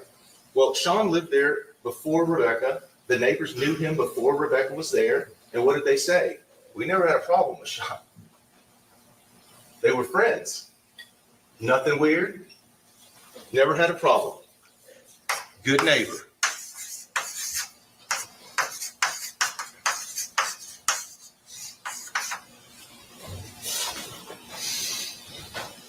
Pre-Rebecca. Pre-Sean. All right. So they met on Facebook, right?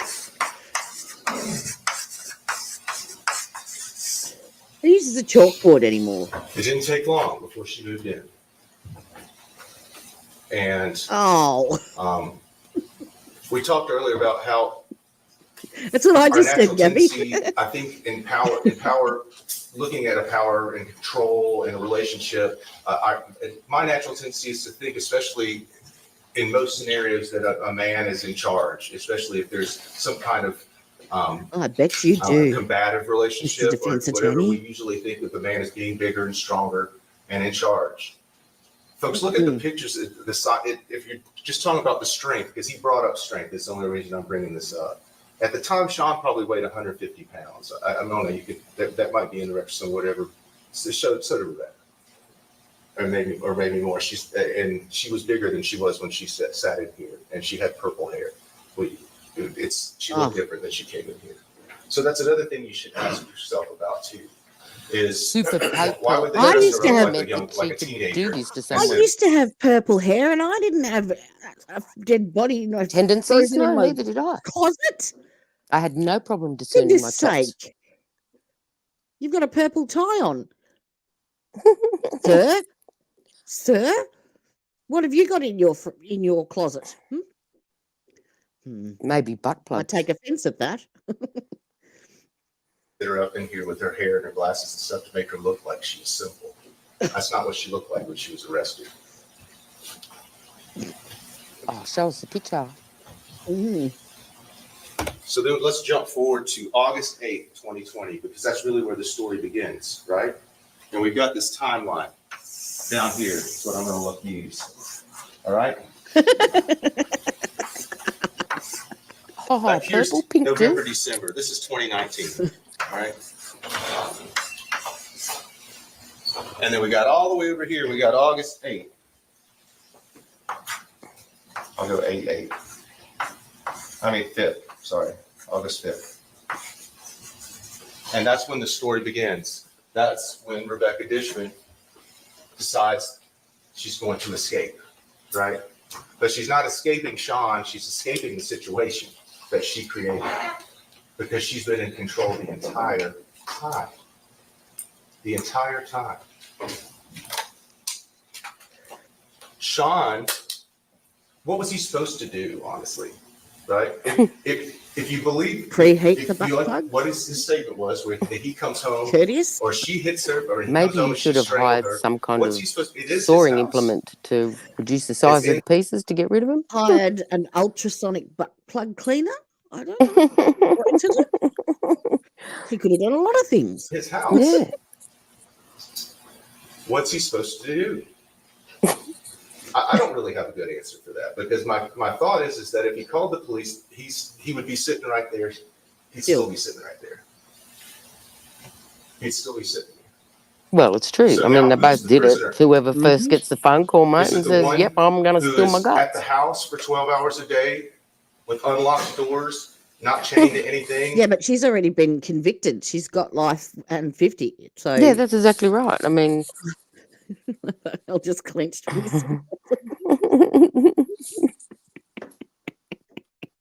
It's just one of those natural reactions, isn't it, Gabby? Yep. That people say that to me a lot. Funnily enough, there, Gabby. We do know the correct name, don't we? The sphincter. Yeah. Yep. Are we allowed to say that No word? telephone, no GPS monitoring on her, none of this stuff. I mean, who could come and go as she pleases. If she just walked out the door and left, he'd never be able to find her. That's all she had to do.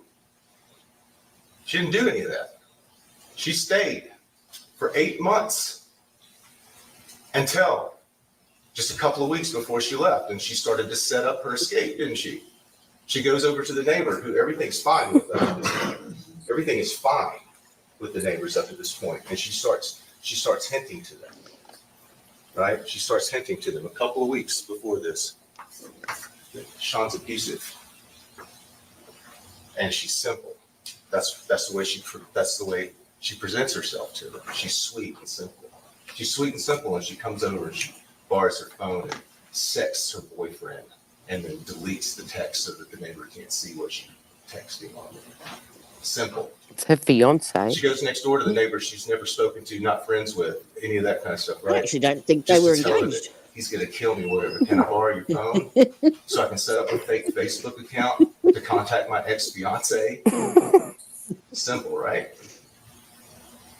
They're saying that she can't process, so that's the stuff she comes up with. That's called manipulation. That's not called being simple. That's not Attention seeking. Computation. That is complex computation. She is creating this scenario where she is the victim. She's the victim. She's always. Did you count the judge, Gabby? And the state body. And so their entire investigation is dependent upon what she told them happened. And that's what we're going to follow now, right? So August 5th, the neighbor decides to get her out of there, right? Today's the day. And I think maybe she let something slip to Mahogany that she didn't mean to. And that started the steamrolling. That's kind of what I think happened. And now she's stuck. And so she's got to go. Or maybe she's been setting up this whole time because she was ready to go. Maybe she had another boyfriend who's had open room. I mean, it could have been as simple as that. She had another place to go. Did Mahogany testify? That's how she ended up with Sean. On testimony, she said, well, he convinced me to move in. And then on the very next line, she said, and I thought I was going to get kicked out of this last place. Is very right on the verge of untrue, basically. The way Mahogany testified it was Rebecca didn't present like she was simple or anything like that. They just had a friendship, and Mahogany started noticing bruises and all sorts of stuff on her, and it gradually got worse and escalated, and until she basically confronted her with it and said, "This is ridiculous. You can't live like this," and it went from there. So he's not being 100% honest in this portrayal. Right, yeah. Cool. I thought I was going to get kicked out of the place I was in before. So she needed a place to go, and she found Sean, and she moved in, and his life changed. His life changed, not hers. Okay, so we got her going to the police, and she starts to tell them the story. And the story is that she's the abuse victim. That's how it starts. She's on her way to a shelter because she's the abuse victim. I haven't seen any pictures of black eyes or bruises or strangle marks on her or any of that kind of stuff. So, well, she didn't have a phone. How is she going to take them? She's the least bruised up abuse victim I've ever seen in my life who was being threatened to kill. This is another manipulative move. She's controlling the situation. She's controlling the narrative. She knows that when she gets out of the house and she gets to the police, they treat her like a victim because that's what they're supposed to do. She's a female, she's young, she's coming in, she says she has an older boyfriend who abuses her. And we're taught to believe that because we're supposed to. But she was lying. But these officers don't know that. They're doing their job. And so they take her side. And even though she gives multiple stories, even in that first interview, and we talked about it on Cross, but even in that first interview, she talks about the body, about the whole thing is different. It happens at a different time of year. She's there for weeks, chained up to the bed. All this torturing is happening, all this stuff. She's making up all this stuff that changes over time as they go through the interview, but they still believe her because she has the inability to lie. Remember, she can't lie. She can't lie straight in bed. And so she's still in control. She's guiding the investigation, and she knows something about. She's not smart enough to do that. at Sean's I'll get out of here. place because Giving her he way too helped much cover credit. up the murder she committed. She knows all the details. She knows all the details of the body.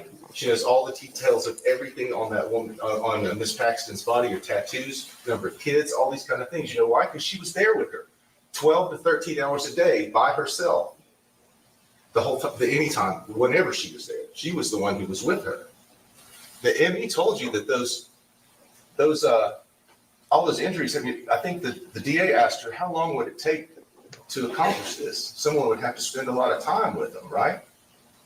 Well, who spent a lot of time with her? Not Sean. He was working. He was working or picking up his mom's medicine. Or, you know, it's something we haven't talked about is I'm guessing that he probably slept on occasion. He was selling Girl Scout cookies, all right? So if he's working 12 or 13 hours a day, and sleeps only 5 or 6 hours a day, it doesn't leave a whole lot of time for him to be controlling Rebecca and setting up all this stuff for this murder that he had absolutely no reason to commit. No reason to commit. He's living his life. Really? The only No thing reason. that changed about his life. Let's see. I just held someone captive chained to my bed for a month, but I've got no reason to get rid of the evidence. None whatsoever. She's seen every part of my body the whole time. She can identify me. Knows where I live now. No motive at all. He's already got girls that come over and have sex with him. But he has to pay them. He's already got girls that come over and have sex with him and help him take care of his mother. Even after Rebecca's there, girls come home with them and they have threesomes, and they happen and everybody moves on with their life. That's his life. That's Is the mother still alive? We may not agree with the lifestyle. Did she testify? That's the lifestyle he was living. Oh, sorry. Not now, I don't think. She didn't testify, no. She was alive at the time, though. She was living with them. I gathered that. Yeah. That didn't change until she entered the picture. Something that caught me from the DA during opening, I think it was, but they said something like, this is a paraphrase, but Rebecca Dishman was with Sean Finnegan for only a few weeks, and suddenly there was a dead girl in the apartment. So I'd like to say that now, because I think it sounds different when I say it versus when they say it. Sean Finnegan only knew Rebecca Dishman for 3 to 4 weeks, and suddenly there was a dead body in his apartment. The apartment he'd been living in with his mother for 2 years. Well, that's not true either. She lived with him for a couple of years, didn't she? No, she moved in with him after 2 weeks. But 2 weeks. Jennifer was held captive for a month before he unalived her. So that's not true at all. She's what changed. So who's in control? The person that goes to work every day? How is he controlling her? That's what I don't understand. How is he controlling her? Well, he doesn't allow her to have a phone. You mean he doesn't pay for her phone? Because the last boyfriend let her other phone that was there, they couldn't start up, let the service go out because he got tired of paying for her phone. So he doesn't allow her to have a phone. They really are stretching to make this servant-master relationship. She sits at home all day doing nothing. He goes out and works and provides for him, his mother, her, maybe even a couple of other girls that stop by every once in a while, right? The freezer rental. It's easy to point the picture. It's easy to point the finger at the 50-year-old white dude over there. It looks kind of creepy, right? It's just really easy to point the finger at it, and she knew that. She knew it when she started, and she's the one who has the reason to do it, and has a history of jealousy and overreaction. Oh, hello. And we heard about that. Hello. We heard about that too, because what happened I should change after my she got background. arrested? She started a relationship with a corrections officer. And then she sat up here and said she didn't receive any benefits from it. I thought that was the most interesting thing I heard most of the trial. She received no benefits for her relationship with the corrections officer. Other than the time spent with the corrections officer and access to the phone, I suppose, which is also a felony, by the way. Just And throw that then in. When to show that she's overreactive in a weird psychotic sort of way, when she finds out that maybe this correctional officer is having some kind of flirtation or relationship with other inmates, she threatens to kill them. She admitted that, didn't she? She threatened to kill people because they were having a relationship or whatever. That just shows you the extent of her insecurities right there. Relationship with a corrections officer that she perceived that she was having a relationship with. Well, no female prisoners have ever had relationships with male officers, and the have state's they? position is, well, All she didn't do female anything officers. about it. She's in jail. But that's what she does. Anyway, okay, so we're back to the 5th. She's setting this up. She's setting up her escape. She's telling the neighbor about some stuff that is just kind of silly and ridiculous. It doesn't even make any sense going over to this neighbor. And then the neighbor's testimony was kind of odd too. But it's about her right now. That's what this case is about. And she starts feeding this stuff to Mahogany. And I think we get to the point that I think Mahogany and her husband are good people. I think they're good people, and they wanted to. They're just going about their business, and I think Mahogany was duped by her, just like everybody else has been duped by her along the way. She's a sweet girl. We just thought she was innocent and sweet. Just didn't think that she thought like other people and stuff. And then you heard her whenever she found out what those texts were. When she actually got to read the text that Rebecca was sending on her phone before she deleted them, she was shocked by them. Because that's not who she thought Rebecca was. Because that's not who Rebecca showed her. And so when she goes to the police, they treat her like victims. What they're supposed to do is she plays that part.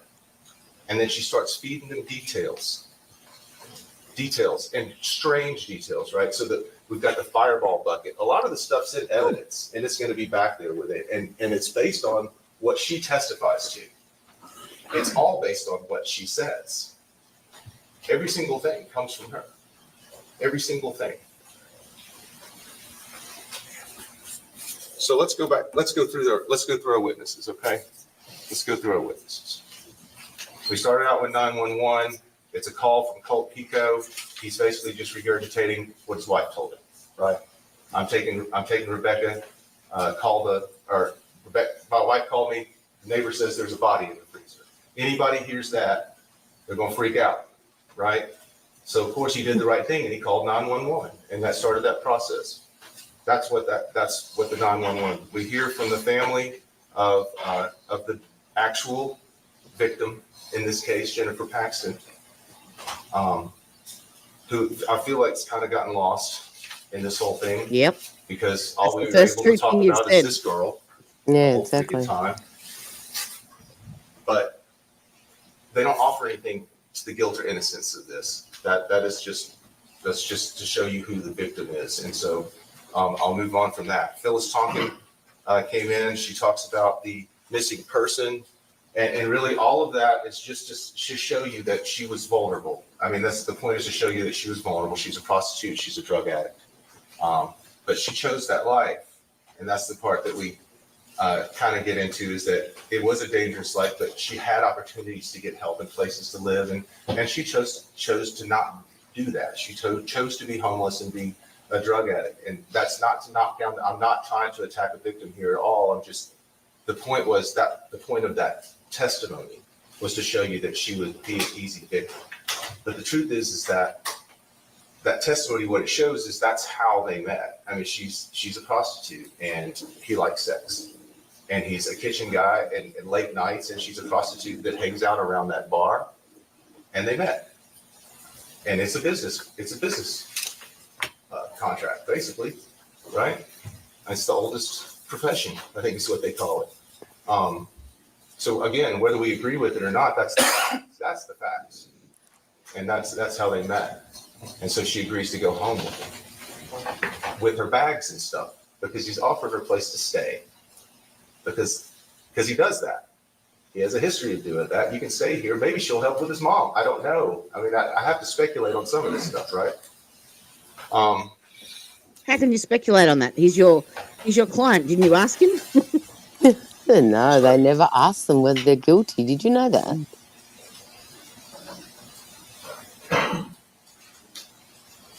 Okay. So Phyllis Tonkin comes in and she talks about the missing persons report.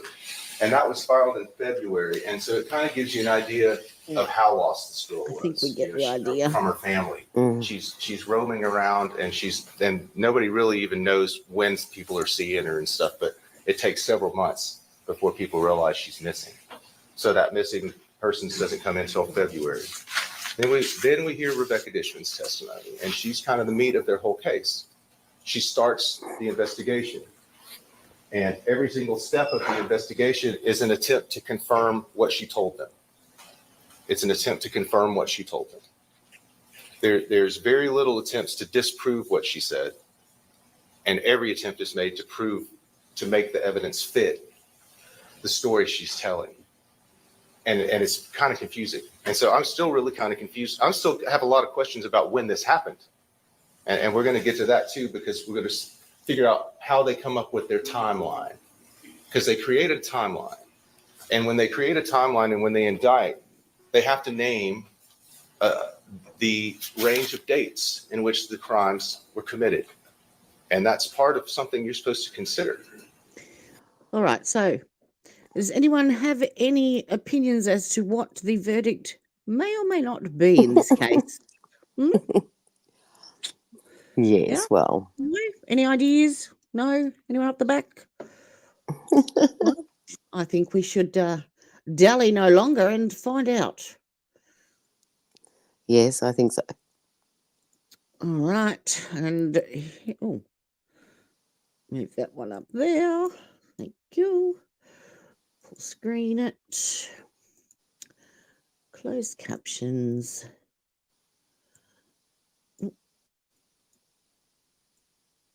Get up there. Thank you. And share screen.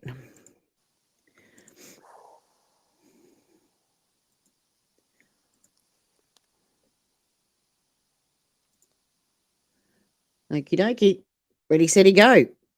That verdict when the jury comes in, but I know we've got family members here and interested parties. You can't have a reaction to this. If you do, you need to leave. I really like And this. if you have one, I'll stop everything and ask you to leave. So please don't do that. Okay?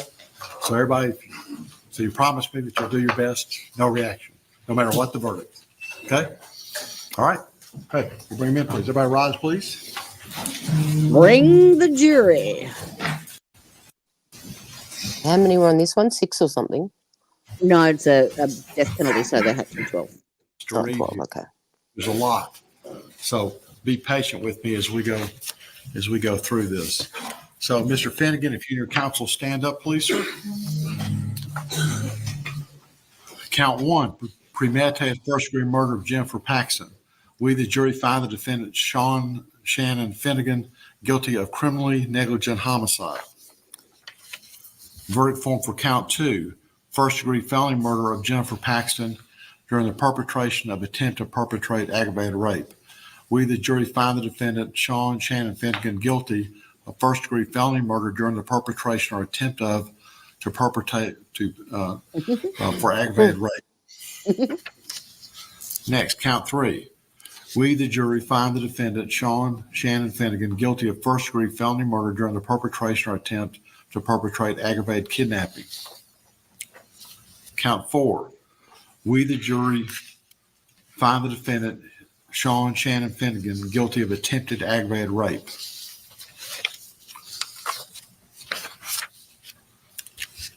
Count 5. We, the jury, find the defendant Sean Shannon Finnegan His eyes kind of look like a meerkat. of aggravated rape with bodily injury to Jennifer Paxton. Not guilty of aggravated rape with bodily injury. Count 5. Aggravated rape Maybe because of her profession. or bedding with one or more persons. We, the jury, find the defendant Sean Shannon Finnegan guilty of aggravated rape. Count 7. We, the jury, find the defendant, Sean Finnegan, guilty of aggravated kidnapping. Count 8. We, the jury, find the defendant, Sean Finnegan, guilty of especially aggravated kidnapping. Count 9. We, the jury, find the defendant, Sean Finnegan, not guilty of conspiracy to commit premeditated first-degree murder. Count 10. We, the jury, find the defendant, Sean Finnegan, guilty of conspiracy to commit aggravated rape. Count 11. We, the jury, find the defendant, Sean Finnegan, guilty of conspiracy to commit aggravated kidnapping. We, the jury, find the defendant. Count 12. We, the jury, find the defendant, Sean Finnegan, guilty of abuse of the corpse. Say that 100 times. And finally, count 13.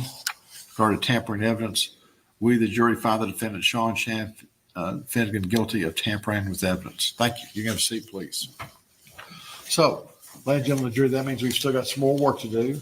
But first thing I have to do is... So, that means he was found guilty on 11 of the 13 charges. As you heard, the ranging all the way down. So, with that, it moves on then to the second part of the trial, which is the penalty phase. Considering different parts of the trial, now they call over there a grand jury what we call a committal hearing. Oh, do they? Yes. So before you're sent to trial here, you have a committal hearing where the prosecution presents their evidence and the judge decides whether it's going to go to trial or not. I actually don't know. Over there, their grand jury sounds a lot like our committal hearing in a criminal case. Yeah, I don't know what the legal levels are in Australia. Well, that's what I'm saying. I'm pretty sure that's what is similar. A committal hearing is the same as a grand jury, and then we have the trial. We just have sentencing instead of a, what do they call it? A penalty phase. Yeah, but we just have sentencing. No, we gave that up a few years ago, about 1966. I think the last man was killed in Australia. Yes, I mean, unalivened via death penalty, yes.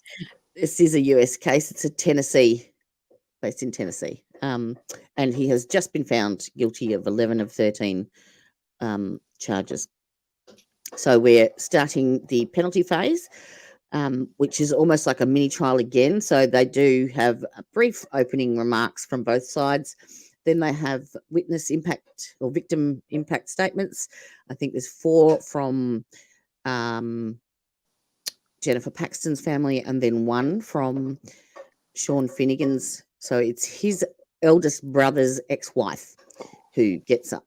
And she actually has quite a lot to say, and it's interesting what she has to say about his... She met him in his teenage years, and she gives us a background on what the family history was like back then at that time. So it's interesting to listen to. And that takes about an hour, and then the jury goes and deliberates, and we come back with a verdict. So we'll start the second phase right now. And that will then conclude the trial. Hang on, let me just get the CCs up. Present, share screen. If AJ's back up now, I'll jump off if you want. AJ's got her. She's got her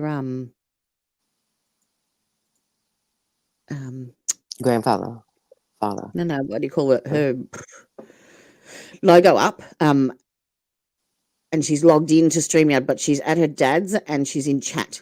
So, all right. So she's not actually on live on air, if that makes sense. She's at grandpa's house, just like that. Yeah. Yes. So her dad. Yeah. Cool. All right, share screen. Oh, you have pre-trial conferences and then a trial. So what's the grand jury then, Carmen?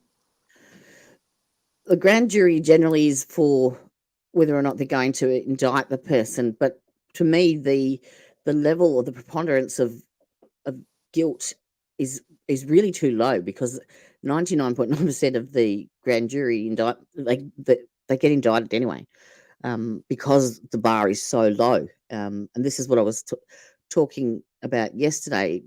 Perhaps that if that bar was raised, because you've got such a big gap between the grand jury's level of evidence they have to meet, and the prosecution is the only one that presents the evidence at a grand jury. Well, that's the same as at a committal So they're only hearing. hearing one side, yeah. Yeah, it's the same as a committal hearing here. They only hear the prosecution side.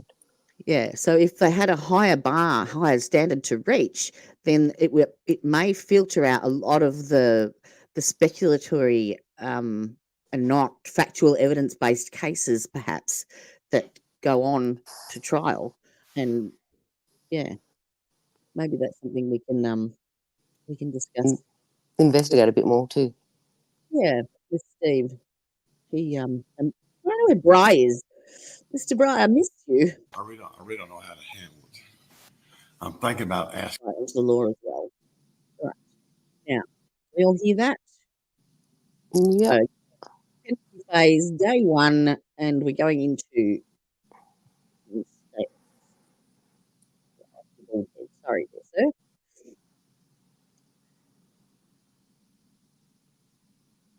All right, and go. Asking the 12 when they get in here how they're all feeling. If they're feeling okay, and I'm thinking about just letting the 2 alternates go. Now. But I know there's a risk. Or I can talk to the 2 alternates about their issue. One of them saying that the way we picked the alternates was rigged, which is kind of funny, but that's kind of what one of them saying. Then I go back in the back and picked them. The first 2 were going to be, even though you saw me pull them out up here, but that's just today's environment. So I don't really want him on the jury. If somebody gets off, well, I'll do what y'all think. Basically what I was thinking was lecturing for a minute about how inappropriate that is. And second, he looks like Mickey Rooney. If any of y'all don't feel like you can do this, and here's the risk: if I lose somebody, we got to do it again. And all these people spend hours and hours working on this, but if y'all don't feel comfortable, because we may not get done today, and they may have to spend another night. And I think he told one of the police officers he wouldn't stay another night. He was going to go home. So the defendant, Carmen. State got any feelings about it at all?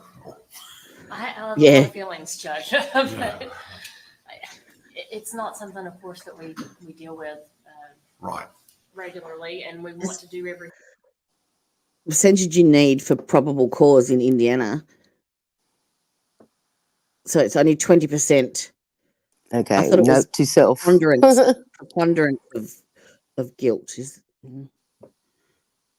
because probable cause is, I thought, was like for arrest purposes, but at the grand jury, I thought it was the preponderance of guilt or preponderance of evidence. Oh, I'm confused now.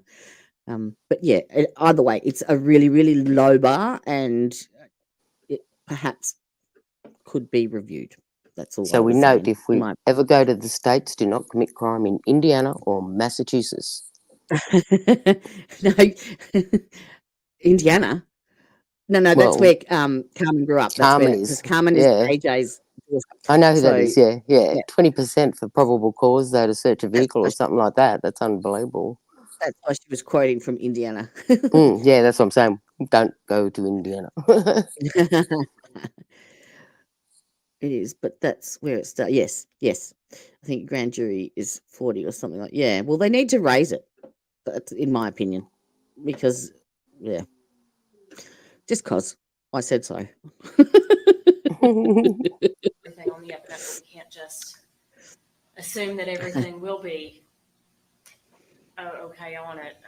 I think. I mean, it's a very difficult job. Up again. It's probably the hardest job of anybody here, and I recognize that. But still, I'm definitely not unsympathetic to the situation they're in. That would be difficult. All right. I've queued it up to the wrong spot. Perhaps maybe the lecture is appropriate because I don't think And we think now they can say it relates to two different charges. That's fine. But we think it's only appropriate for the jury to consider the beginning. One Sorry. single aggravating Un momento, per So favor. string of Here we felonies go. committed- Here is the start. And when you're going to be They're only brief. Sean Finnegan should be given the same amount of mercy that they gave Jennifer Paxton. In this case, the first entire portion of the case, we talked about the crime, and now we're talking about the consequence. Well, just think, Carmen, you know, would if that grand jury percentage had been raised to say 60% even, because surely it's deemed as a filtering process in some way, shape or form. If that had been raised to say the 60% or even 50% mark, would Karen Reid have gone to trial? Would Tyrone Tucker be going to trial? You know, and how many resources are we wasting trying to convict innocent people when both are clearly factually innocent? Just with your wrongful convictions there, Carmen, with the death penalty at stake, that's just unbelievable. But how long do people sit on death row on average? Do they, what is it, 10 years or something like that? Most of them, like, unbelievable. Yeah. Yep. Well, they've got to give enough time, I think, for the appellate process at least, I think. Don't quote me because I'm not a lawyer. And yeah, I understand that I have to allow a bit of time. But yeah, 20 plus, you're kidding me? Like, holy cow. God, I suppose. And therein, again, the domino effect, you know, it perpetuates the problem and it pushes it, you know, the more people that you get through the system that doesn't make sense, Jody. Yeah, just trying to give them all the needles so that you don't have to house as many. No, like it having to house more back, prisoners. Yeah, it backs up the system because they're dealing with all this other stuff that perhaps they may not necessarily have to deal with. America, America. Team America. Yeah. Well, I'm glad someone agrees with me, Carmen. Thank you. for first-degree felony murder and 2 different counts. And that gets us to the point where we talked about in voir dire, once you establish that he's committed first-degree murder and he's responsible for her death, then we get out those scales that we talked about. And the scales that weigh the mitigators versus the aggravators are important for a couple of different reasons. The first of which is to distinguish this crime from other crimes. And that's what the aggravators are for. That's why they've been enacted. They're to ensure you as a jury. Yeah, I don't think ours is much better, Carmen. These crimes, based on the statutory but we don't have a death penalty. This crime is distinguished from others. And let me run by you a different set of facts, like, for example, a drive-by shooting. And this isn't to mitigate or to denigrate drive-by shootings. They're terrible for communities and for people and the people involved. But if somebody gets into a squabble about something, be gambling, drugs, whatever, and then returns to the other person's house that they're squabbling with, sees him in the driveway and shoots him in the driveway, that's a first-degree murder, right? I mean, there is those things That's happen, a classic right to bear arms. But if you want to compare and contrast that to what's happened here, and we'll highlight that when we talk about the aggravators here in a second. There are aggravating factors to this homicide that make it special, that make this worthy of no mercy for Sean Finnegan and make it worthy of the death penalty. 'Tis true. And when we talk about the scales that you put out, how many, going Gabby? to be looking at the aggravators, and the state only has to meet 1. Yeah, I don't know. Does anyone know how many states in the US still have the DP? 27. Wow. Oh, obviously got TC. Wow. 27. Wow. Tennessee's obviously one of them. Correct. It is. Wow. Wow. That's over half. That's over half. It really surprises me. And Okay, now do you want to really impress us, Carmen? Can you name them all? She probably can. She probably can. I would not put it past her. Aggravator. The legislature has imposed and Especially being in given corrections. us what those aggravators are. And when you're going to be looking at those aggravators individually. Speak up, if sir. you find an aggravator beyond the reasonable doubt, you put it on the scale. In about 5 minutes, there'll be a massive chat with it all listed alphabetically from Carmen. And you give it the weight that you want to give it. It's all right. I can Google. And it can be a pebble of sand that you put on there for that aggravator. There you go. There's your job. In dump trucks Tanya, full of gravel. You can present that after. For that scale. And then you're going to listen to the aggravators, and we've elected on 4 different aggravators in this case, and that you're going to hear about. And at the conclusion of that, you're going to hear about the mitigators, and that's going to go on the other side of the scale. And I talked to you about this in the beginning, that if at the end, if you look at that scale and the things you've placed on it. You actually just recently had someone unalived in custody, like within the last week, I think, didn't you? I'm sure I saw that one.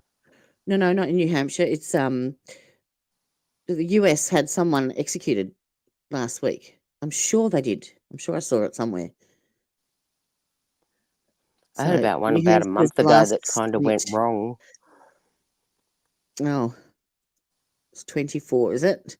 Okay.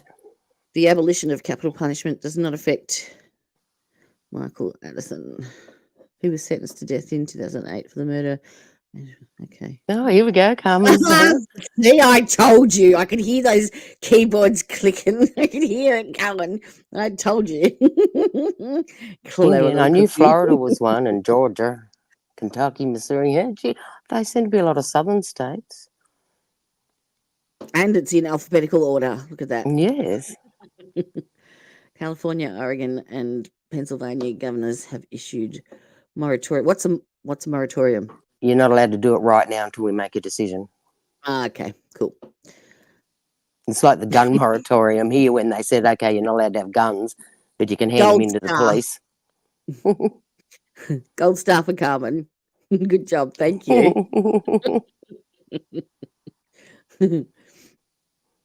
All right.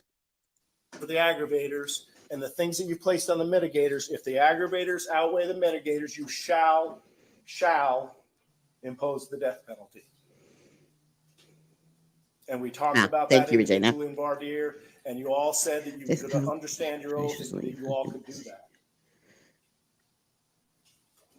And so only in 1984 it was abolished in Massachusetts. Because we have talked about. Nice one. I'm going to star that comment for you, Carmen. Goes in the special section. In the case in chief, which is the first part of this trial, we call it the case in chief. We like I said, we talked about the crime itself and responsibility for what his responsibility and roles were in the crime, in what happened to Jennifer. And in that, what gets lost in that is that the state is prosecuting the defendant, but the defense is also prosecuting Rebecca Dishman, which causes us, like I told you in Vardir, to plug your nose a little bit because you have to defend a criminal, and we had to do that in this case. But what got lost in all that was Jennifer Paxton, because we're busy defending Rebecca Dishman and forgetting about and talking about and focusing on what happened to Jennifer. I'm glad that this attorney mentioned that. So that's what this part is about. The consequences based on exactly. I mean, that's what it's really about. This wasn't a the end of the day, yes. Somebody who shot in their driveway, which are heinous in and of themselves. But this case has aggravators that deserve your special attention. And the first aggravator that the state is electing upon is the torture aggravator. And at the conclusion of the case, obviously, at a closing argument, we'll talk about more specifically, but you could probably see or probably think and enumerate in your mind why this murder deserves special attention due to that aggravating factor that she was tortured. You probably think of all the things that were done that were proven and talked about, being kept for 4 days, etc. But in the end, when you look at that, that's not saying that the defendant did that. That's saying that the murder in and of itself was especially heinous, atrocious, or cruel in that it involved torture or serious physical abuse. And it's our position that our case in chief, the evidence you already have before you, satisfies Thanks, that Gabby. beyond a reasonable doubt that she was tortured. And if you find that, you take that and you give it the weight that's appropriate, and you're going to set it on the scale.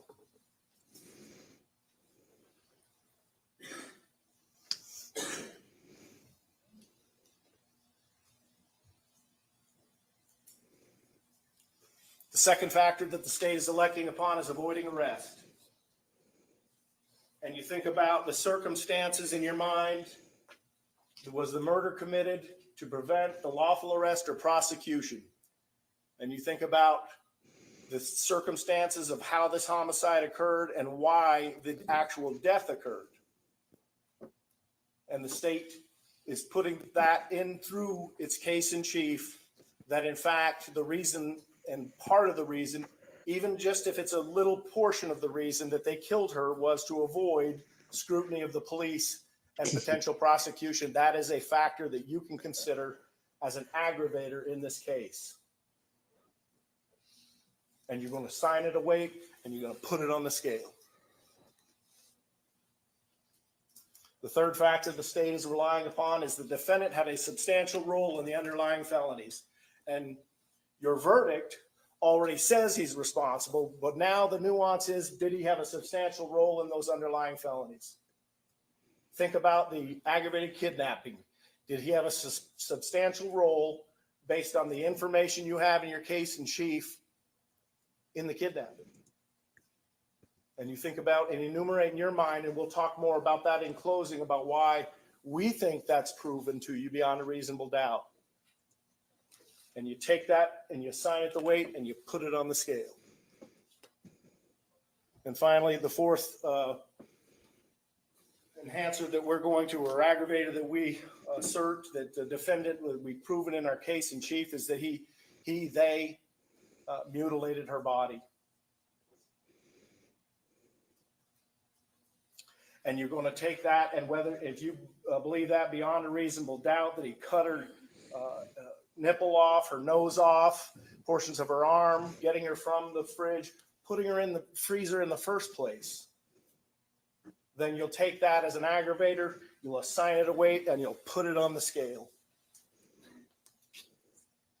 And all of those aggravators will weigh up to something, and then you're going to find the mitigators, and they're going to present the mitigators, and you're going to put that on the scale. And then you're going to look at it. And it's the state's position at the conclusion of all that, that you're going to find that those aggravators far outweigh the mitigators, and you shall impose death.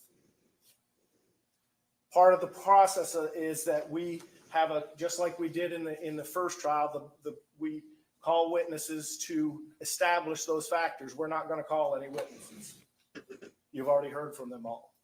So our case in chief will have essentially in this part of the trial, we'll have what's called victim impact statements. And you're going to hear from Jennifer's family, and they're going to tell you how much they miss her. You can't use that as an aggravating factor, but a consideration. But at the conclusion of that, when we get to the end, when you weigh that scale against the mitigators, it's the state's position, and we will ask you to find that you give him the same amount of mercy that he gave her. Thank you. Thank you. Counsel? Thank you, Judge.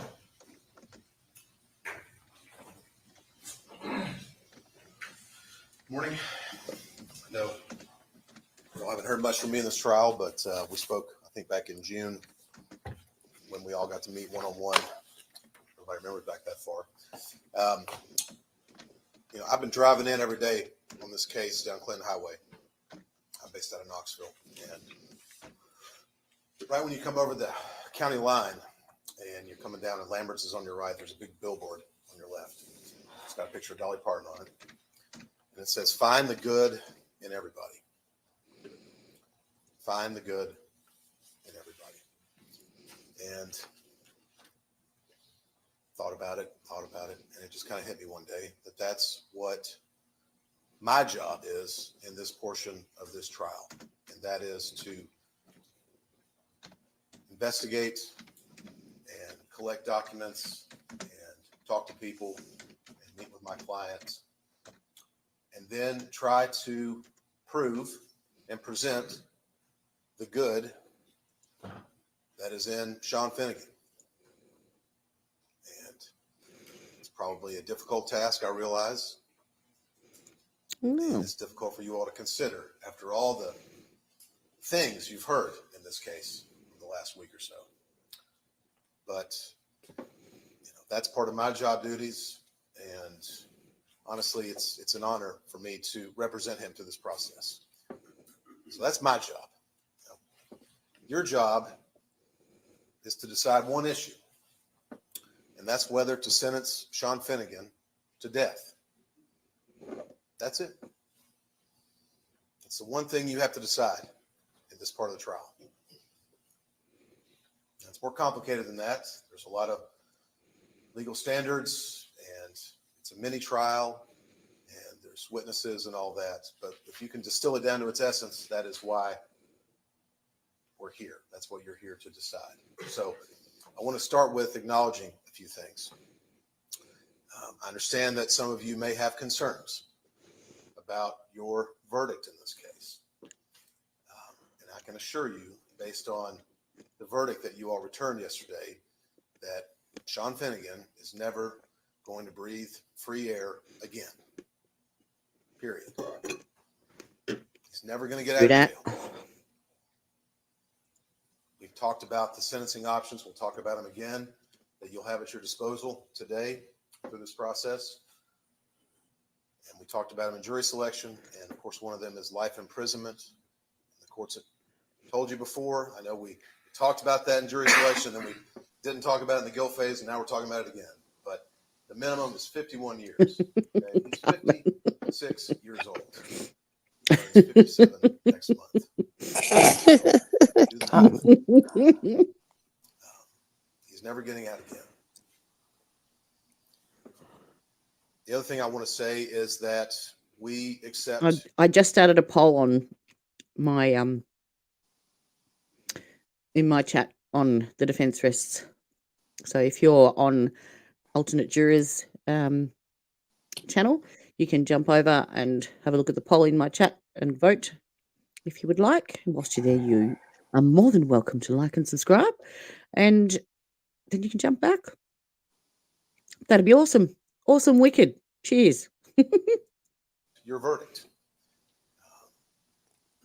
I'd be lying if I said that we didn't disagree with some things, but that's just me doing my job for my clients. But you all have worked. Yeah, that's a hard one, Jody. That's a hard case. I don't know what went on back No, then. but like, do I agree say with the death that penalty or not? It's not something I've really considered because, like, here in Australia, it's not an option. decisions and the hard work Though I've involved, obviously whatever it is. commented at times that person should be, have the DP. There's just some people that fundamentally don't believe in it at all, which Yeah, is exactly right. absolutely fine. Yeah, yep. And it's nothing I've ever really thought about because it's never been something we experience here in Australia. Hence the poll. Mm. Get the old grey matter. Get the old grey matter working, eh? Even if So it I'm is not after allowed to opt out and say undecided. You can put whatever you like, Tom. Whatever you like. We accept the verdict that you all have rendered. I'm going to have to go to the Now, this little is the sentencing phase. content creators room though in a minute. Trial. I'm gonna cross the legs. Yeah. But It's a controversial normally, topic. The judge sets a sentence in the case, but this is Yeah, Carmen, exactly, So I want to give you some general principles, if you will, to maybe guide you He through sounds this very process. quiet. Protect society. We talked about that. Boost it a already. bit more. I'm not going to beat it to death. I'm not a particularly Not gonna get religious never person, get Carmen. Like I think last time I went to punishment church, for the they tried to defendant. drown me. That's what we're going to figure out. So, you know, except when I got married, obviously.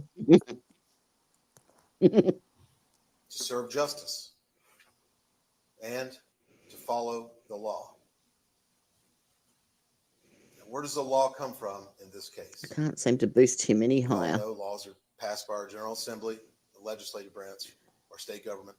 Just bump him up a And tad. our 'Cause he's... elected officials have decided that in this very unique circumstance, in a criminal case like this, that you, the jury, should have 3 options. We talked about those. I thought it'd be cheaper just to give him the jab. Parole or sentence of death. Yeah, that 3 surprises options. me. I'm here to tell AJ? you that the law is satisfied Wow. with a life sentence. The law is satisfied with a life sentence. In fact, a life sentence in this case follows the law, it promotes public safety, and it provides punishment to Sean Finnegan. He's never going to get out of jail again. Oh, fair enough. The sentence of whether to impose death is a choice among alternatives. But I want to remind you that it's not some foregone conclusion.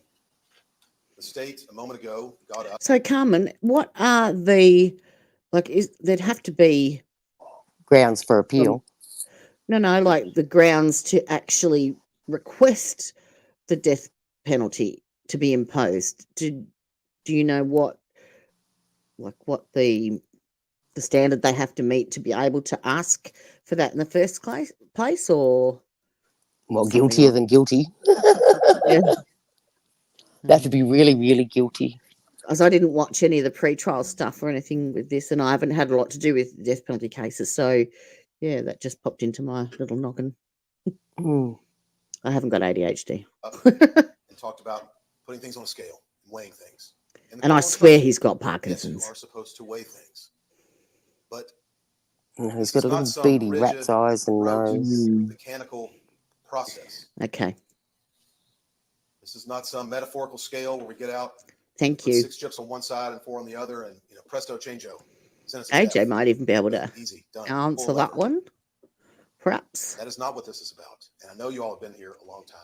I know you've been away from your families, friends, and your life, your job, all those things. Yes, this jury was actually sequestered for this trial, so they have not been allowed to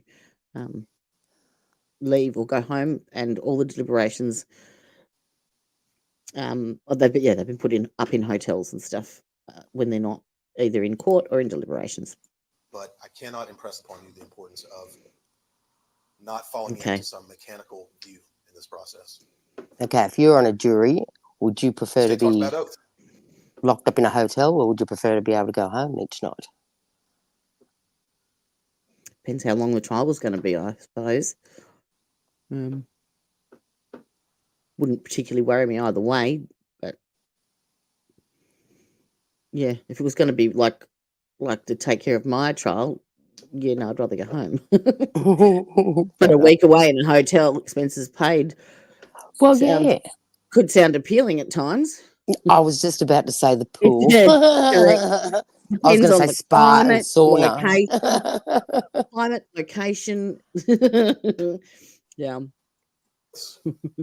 Mitigating factors. I can't remember how many of us Exactly. throughout this process over the past couple of months, but there's been a lot. But yes, you remember back to when and it depends on you all took what level of star the hotel criteria is too. Like if it's a leaving dog kennel, no thanks. And you took an oath that you could meet. It's got to be at least 4. All 3 options. Not just whether you can meaningfully consider sentence of death, but that you could meaningfully consider all 3 options. And each of you said you could. And each of you are here for a reason. This is not random happenstance. We went through a very lengthy process to select, both from the state and from us, to select you all to serve on this jury. And you're here for a reason, is my point. The law does not recognize automatic death penalty. That's not what this process is about. So I just want to remind you, law is satisfied with the sentence of life. Next, I want to recognize the loss that Ms. Paxton's family has suffered.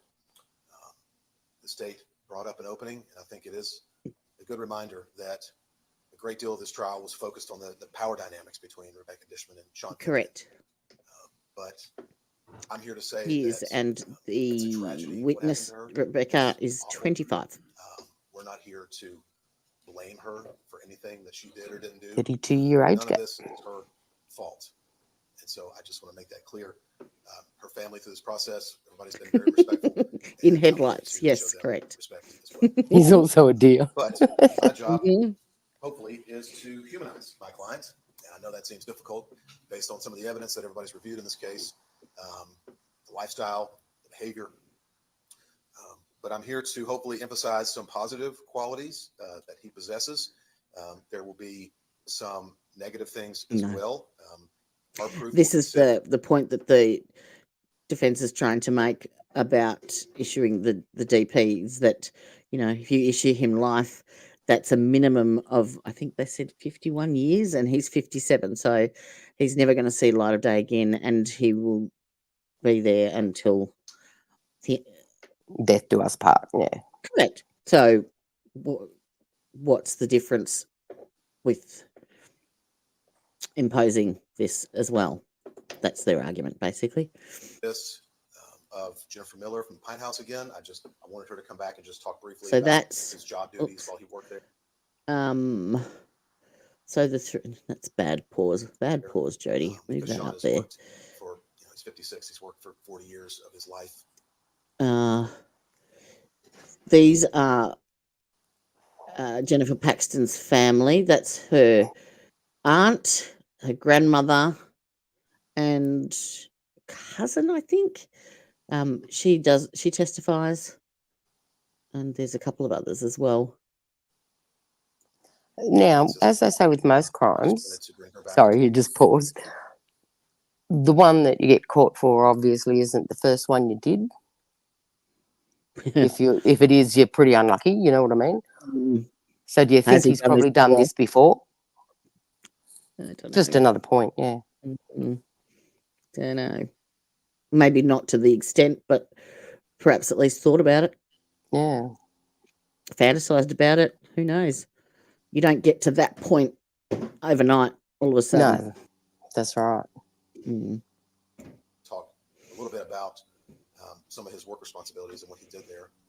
But the bulk of our proof, our evidence, is going to be in the form of testimony from a family member of his, Miss Roxanne Mundy, who is, there were 6 children in Finnegan, that generation of children, Sean's brothers and sisters. So he's one of 6. Many of them have passed away. But Miss Mundy is his oldest brother's ex-wife.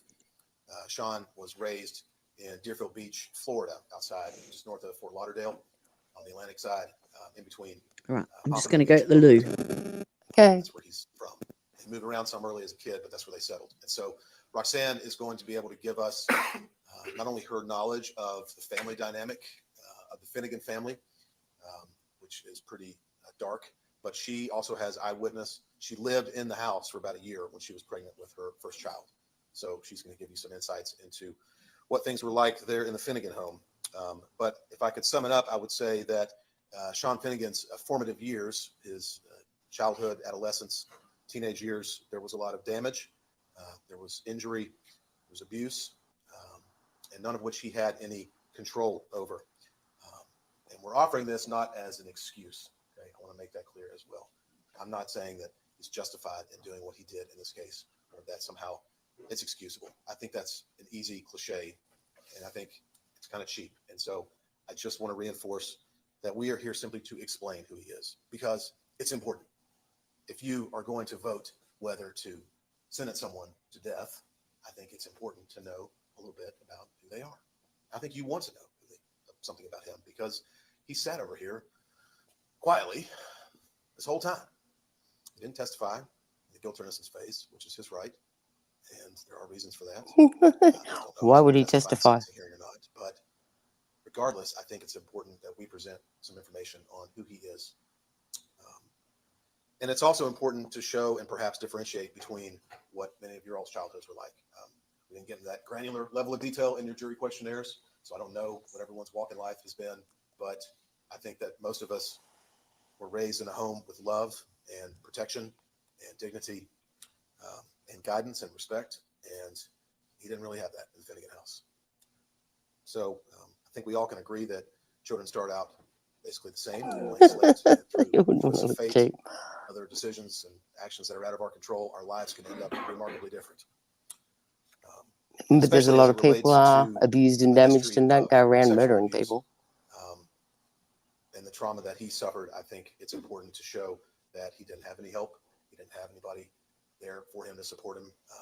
His mother, Frances, with 6 kids, and the behavior of his dad, John Sr., Big John. I think poor Frances was just trying to make it day by day. And I think Sean and some of his other brothers slipped through the cracks. And I try to think of it psychologically or even emotionally. And I've got a toddler at home. We put up baby toys a couple months ago in one of those hammer sets where you push down and one pops up on the other side of the board. And I think that's a good analogy for the psychology or the emotion of what dealing with trauma is like. That I think Sean, things happened to him, which we're going to talk about. It's not pleasant, but I think that he buried it deep down and tried to lock it away.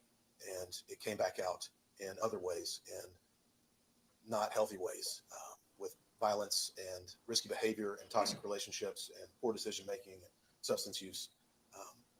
So I think that's important to remember. As the state mentioned, yes, there are going to be the legal principles of this process are presentation of aggravating circumstances and presentation of mitigating circumstances.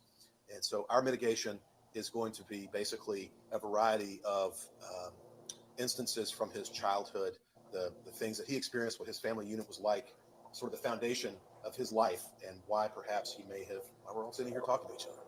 Maybe some explanation for that.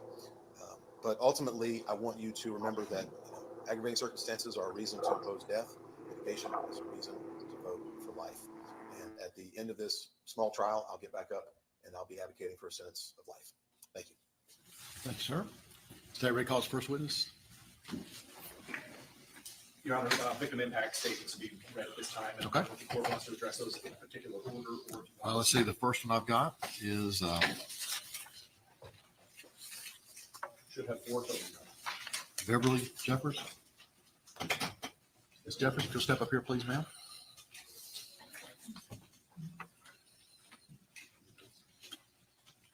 Would you have a seat up here at the witness stand for me, please?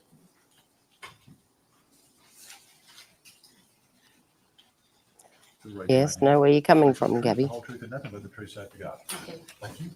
There's your victim impact statement. Thank you. If you'll read that to the jury, please.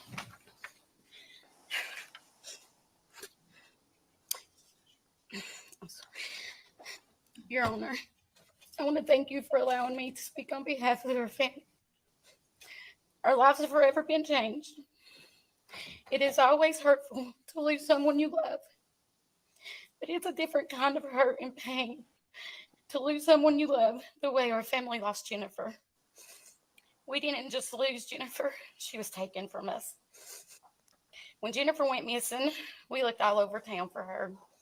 Gail, Mill, and David and Brittany looked on the south side of Knoxville. The rest of us looked on the north side. We looked for her not just for a day or two. We looked for her for months, day after day.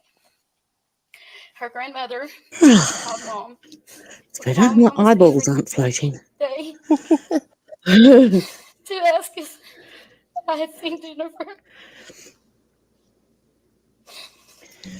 It was so hard on us. We knew Jennifer wouldn't go for days and not contact Mill or one of us. Then on August the 6th, 2020, Patty, Jennifer's mother, received a call no mother should ever have to get. Hello. They found Jennifer. Patty was so devastated. When she called me, I couldn't understand what she was saying.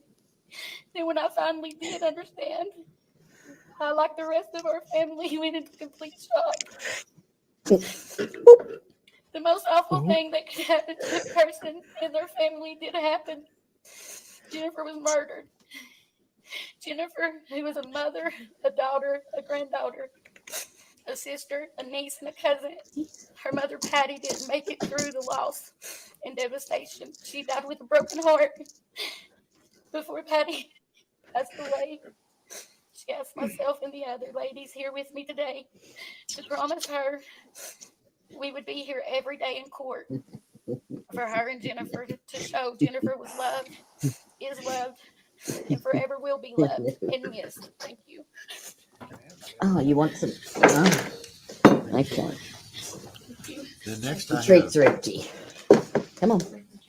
Come on. No, not the Got any treats. questions? Yes. Questions for the I wondered why she Thank was you. nagging me. Then next I have, The treat bowl's is empty. it Brittany? Come here, Payne? princess. There you go. Yeah. Oh, nom nom. Nom, nom, Is that- nom. And I think Miss Can Payne you is see going to read that? hers, but No. she's also going to read her grandmother's. Is that correct? There you go. Your grandmother's name is There you go. Yes. correct? Okay. Eat up. So raise your right hand, please, ma'am. You swear to tell the truth, the whole truth, and nothing but the truth, so help you God. Thank you. And then obviously Has this volume gone down, or is it me? No, I can hear the sun. Brittany Payne, BRITTANY PAYNE. Thank you, ma'am. Go ahead. Jennifer, Is this yours or your grandmother's? mine. Okay. Jennifer was my first cousin, but we grew up as sisters.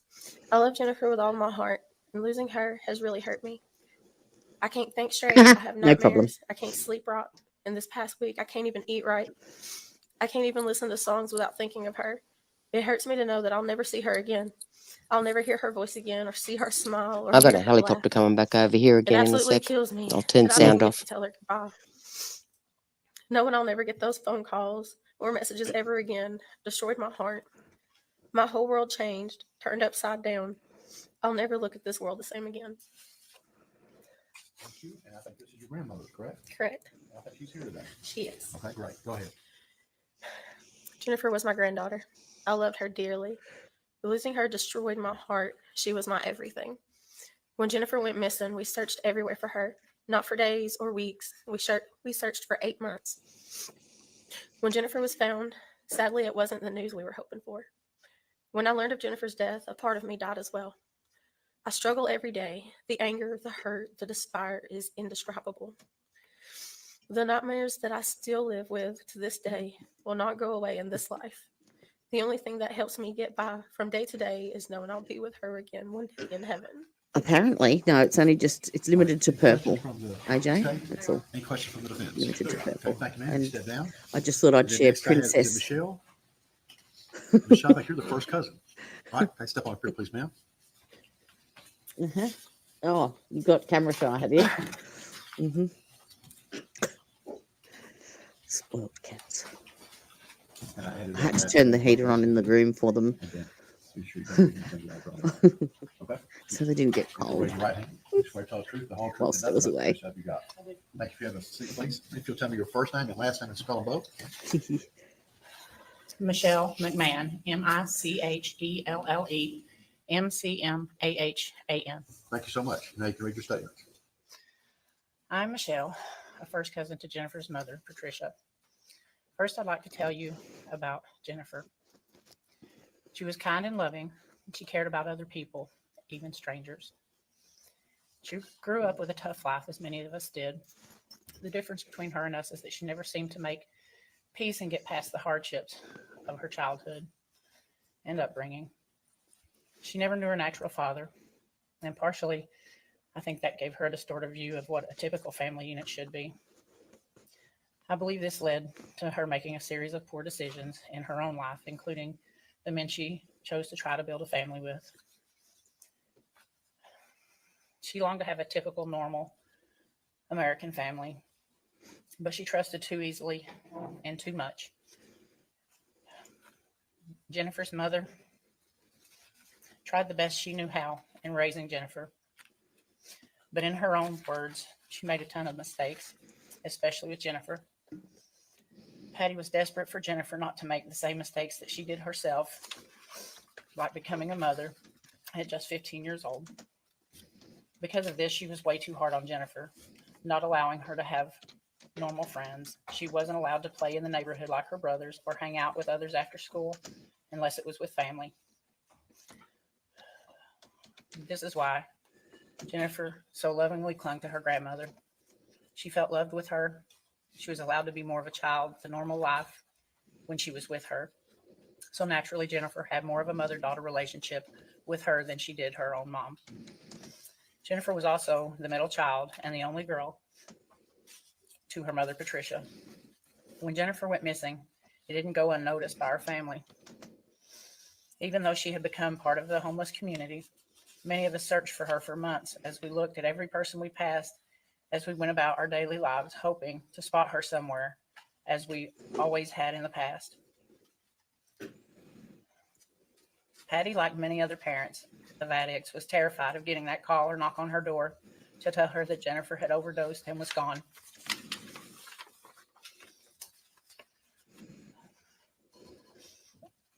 I spent much of the time after Jennifer went missing with her mother until her passing only 16 months later. She suffered finding out about Jennifer's demise after 9 months of searching. She blamed herself. She stated and questioned regularly how if she had been a better mom, or if she had tried one more time to help her, if she could have prevented what happened to Jennifer. She thought Jennifer fell victim because maybe she didn't feel loved enough, or because she had been so hard on her in her life.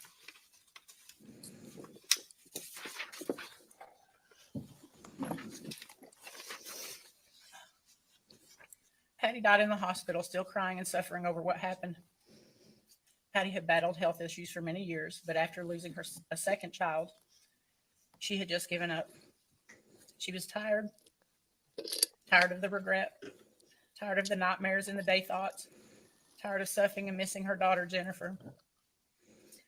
Our family would just like to say that Jennifer was not a prostitute in the terms that one may think. She was a desperate, young, addicted woman who was offered drugs and a place to live in exchange for sex.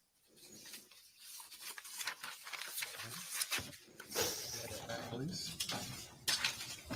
Any questions from the state? Any questions from the defense? Thank you, ma'am. You step down. Freestanding form, free to go. Ma'am, clerk will mark that as sentencing ID number 1. And it's just for ID. It's not made an exhibit. Let me get together, please.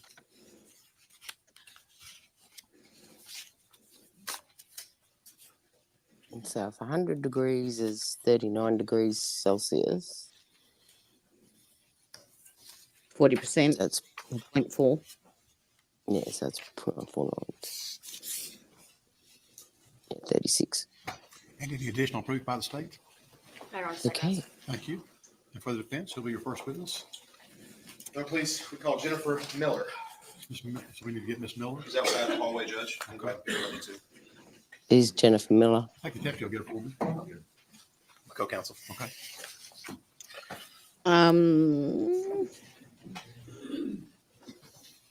I can't remember, to be honest. Sorry, I was typing something else. Is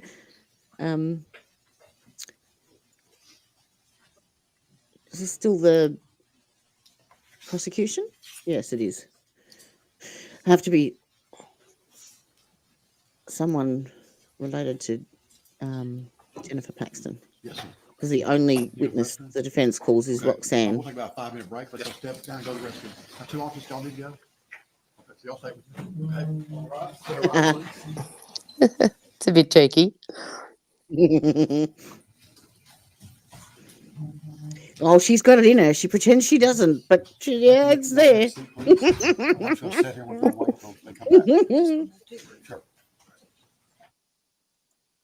All right. So they come back after a break.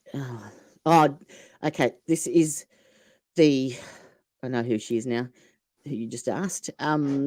He was Sean Finnegan's manager at the where he worked as a cook, and basically she just said he was a good employee. He turned Really up on nice time, guy, yeah. very rarely late, very rarely, didn't turn up, and yeah, he did his job. Okay, so this lady though was very interesting to listen to. There we go. Now, this is, as I said, so Sean is the second eldest of 6 children. So his older brother, I think it's John, is who this lady met and eventually married and lived with the family whilst she fell pregnant. And Sean was only, I think, 13 or 14 at the time. All right. That's where she comes in. Kinky AJ. Come on, play. Oh, it was playing. He just wasn't moving.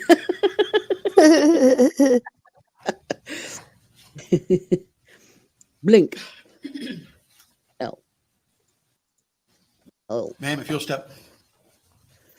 Good morning. If you'll raise your right hand. Swear to tell the truth, the whole truth, and nothing but the truth, so help you God. Thank you. Have a seat, please. If you'll tell me both your first name, you can have a seat. Nearly finished all of those strawberries. Got 2 left. If you'll speak up in the microphone, they'll have 2 punnets. Oops. All right, first name and last name. My bad. My name is Roxanne Mundy, ROXANNEMUNDY. Thank you. Questions? Ms. Mundy, welcome. Where do you live currently? You don't have to give your street address, but generally, where do you live? In Indiana. Okay. And how old are you, ma'am? Oh, she your neighbour. 61.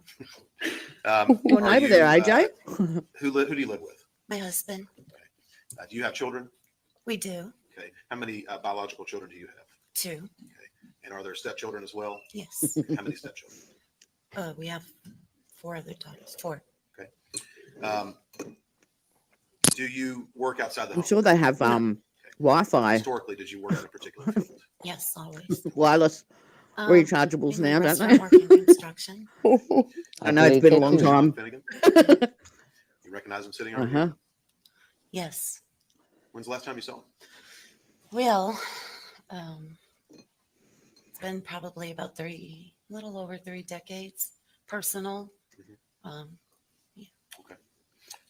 At some point in your life, did you meet his older brother, Yes. John Finnegan Jr.? Yes. Describe how that occurred, please. We were dating. We met each other. And then we were married. Okay. Where did you all meet? Where were you living? We met in a restaurant. We lived in separate places. While My we were brother lived dating. in Indiana for about a And year, then Carmen. Later passed out. Then we moved in together when we were engaged. What state were you living in? Florida, Okay. Which part of Florida? Fort Lauderdale. Okay. Is that where you were raised? Yes, that's where I was raised. That's where you grew up? Yes. How old were you when you first met John Finnegan Jr.? Early 20s, 21ish, 22. Okay. And when you first met him, were you dating immediately, or was it just an acquaintance? Well, we of course talked and spoke on the phone. That's to you, T. It was St. Charles, Indiana. St. Charles. Mm-hmm. Did you say? Yep. I think AJ's in Bloomington, is it? Or Bloomingfield or Blooming? I have no idea where it was. I know he bitched about the snow. Blooming heck. Blooming something. Technology we do now. So it would be a phone call or something like that. And then a lunch or a dinner. You're so polite, walk on Carmen. the beach kind of thing. And then as we get to know each other, we did that often until we really knew each other. You were dating? Yes. When you were first dating John Jr., did you meet any of the other family members at that point? Did he introduce you to them? He was working not for an right away. Italian company and had to go and fire a lot of people, so he wasn't well liked. Probably about 6 months or so that he introduced me to the family. Okay. And describe for the jury your first impressions of the Finnegan family. Well, the father was quite fearful. Gabby. I did have very uneasy feelings. The children seemed to be even afraid of their father, like very meek, quiet. The mother, I'm pretty sure it was St. Charles. kind and soft-spoken. Hang on, I'll look it But up. also had the same appearance of perhaps fear of the husband. It seemed like he controlled what people did or said within the home, and if they were allowed to like really, say anything or, maybe if they got out of line, because he was very aggressive. When you first met John Finnegan Jr., what was that interaction like? Excuse me, when you first met John Sr., Big John, what was that interaction like? I was terrified of the man. He said horrific thing. Like your first greeting with him as a female, he was not kind. Inappropriate? Inappropriate, very inappropriate. Okay. So what about Mr. Sean Finnegan? Do you have any, like when you first started dating his older brother, did you have any initial interactions with him or takeaways or memories?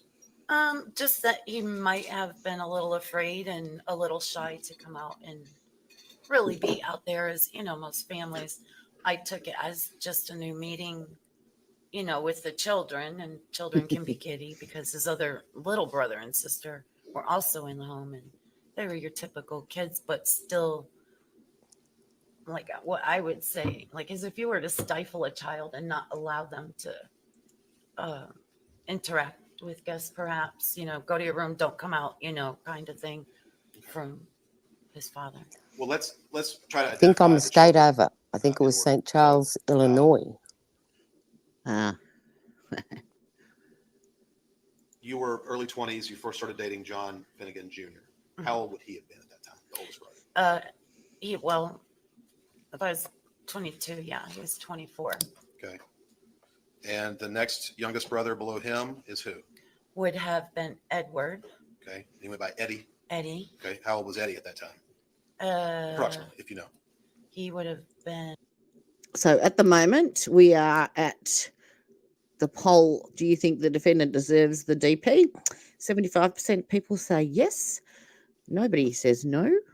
25% undecided, and 0% I don't believe in the DP. So we'll update you with that a bit later on. And 20, well, I think he was just a year under John. Okay. And then after Eddie, who was next? And then Jimmy. Or no, I'm sorry, Sean. Okay. How old was Sean at that time? In his early to mid-teens. Okay. And then next was Jimmy? Yes. And how old was Jimmy? Young teens, mid-teens. Okay. And then after Jimmy, who was next? Colleen. Okay. How old was Colleen? Maybe 10-ish, 11 maybe. Okay. And then the youngest was who? Danny. Danny. And how old was Danny? 7 or 8. Okay. All right. So at some point, did your relationship develop with John Finnegan Jr.? Yes. Did it progress, I guess is a better It did. Okay. And without going through the entire relationship history between you two, but can you just We describe don't have to the jury, bears. how that progressed and that led you to end up moving in with the Finnegan family? Describe that for me, please. Okay. John and I, dated until the time we thought that we would really like to spend our lives together and be engaged and get married and create our own future. He was very much different than the rest of the family because he pretty much had moved out earlier. So he didn't have what was going on in the home in his life. And he really didn't want to go there much. And then we decided to move in together. I lived in a townhome. He lived with a friend. And then we decided we were going to start looking for an apartment. We did that. We moved in together. We had a roommate. And then I found out I was pregnant. His mom had come over. We were trying to have Not his mom soccer. with us as much as possible. And so one day I was not feeling well, and kind of progressed a little bit for a little time where I thought maybe I better see my doctor and have a test, and found out I was pregnant. So then we had to, make a bigger decision, being engaged and then getting married and all that. So we did. Through my 4th month sonogram, there were a little complications with the pregnancy. So the doctor said that somebody would have to be with me all the time and be slower or bed rest. I was always a very active person, bed rest wasn't going to work for me. So we decided to speak to Sean's parents. And because of the house being so large and everything, there was a nice big back bedroom that we were going to move me into. So here we had to go again, get folks, and we moved in with his parents and the kids until after my pregnancy.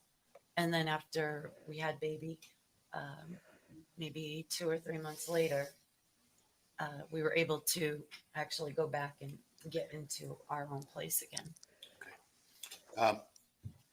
Before we launch into the family in the home, as you became integrated in the family, did you learn about how the Finnegans had come to live in Florida? Yes. Later, some things are hard to talk about for others, but later on and after comfortable conversations, were easy to.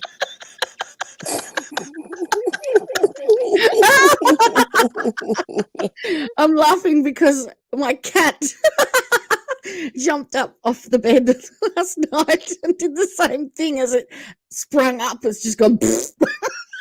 Ow! It was putrid, absolutely putrid. Our cat Loki does the same. Crop dust, yes. I love it when pets fart. To come by. John had let me know that when they moved here, they had to move in a hurry. And then they surprised, like, where'd that come from? Had to leave everything behind. They ended up in a car in a rest area, and that was in Florida, in Pompano or Deerfield, and they're very close together. So yes, well, you have Great Danes, darling, and they do bigger poops than you do. So I'm checking their farts are pretty nasty. Yeah. I actually have an air freshener hanging in my car that says, my farts have been known to hospitalize small children. it's one big yes, city. And that's why you will get pink eye. In a car. Their father went to work. My husband went to work with him, and the other children, the boys, to family uncles, and I don't know that they were really biological family uncles because I never met that side of the family. That's what I was told. So, and then Colleen and Danny stayed in the car with Frances, their mother, in the rest area. And that's pretty much the basis of how they started out. You know how long they lived that way? I understand it to be quite some time. It could have been anywhere from 6 to 9 months. And that was while they were trying to get money together to get a stable right, to save money to get into Oh, dear. Right, so when John Jr. went Do you not to work know with the his dad, answer was to he that? still a school age? Was he still a juvenile? Yeah. Mm-hmm. Where have I you think been? he was 16 when it happened. And so did he go back to school at that point? No. So he dropped out? Yes. And what kind of work did the father do, Big John? He was a butcher. So what kind of work was John Jr. doing with his dad? It was a supermarket that they worked in. So he did like shelf work, stocking, sometimes wrapping meat. But basically, the groceries, just putting everything out. Okay. All right. The family eventually found a stable residence in Deerfield. Is that right? They did. Okay. Describe what the house looked like, or what kind of place was it? House was beautiful, large, very open. I mean, just It's interesting how they come. So she's basically just explained they lived in a car in a rest area, like a rest stop, truck stop, for up to 9 months with the 6 children. How would you Then they go to this extraordinarily large house in Florida. Have a listen how they get there. Florida, but the homes are built very large, very tall ceilings, very strong, beautiful architecture, and the rooms, of course, like when you walked into their home, it was a living room, kitchen, dining room, kind of huge open area. So who actually bought that house? Eddie did. Their son, Eddie, the second to John's under John. Do you hear that? So how old was Eddie? He was in his teens. So the teenage son, bought the house. How do you think he came into the money to be able to do that? That's a good question. You listen. He was working for some Italian people that probably weren't the nicest type of Italian people. So you moved What did is that right? Tony Soprano say? That is the best explanation that I've heard. How could he afford that as a teenager? He was working with Italian people that perhaps weren't the nicest of Italian people. It's like Tony Soprano used to say he was in waste elimination.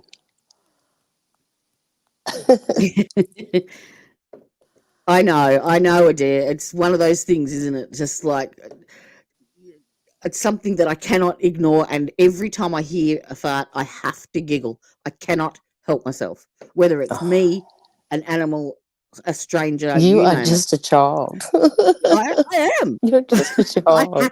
I cannot help myself. I have to laugh. Yeah, so I'm tipping that might be where she was going with that.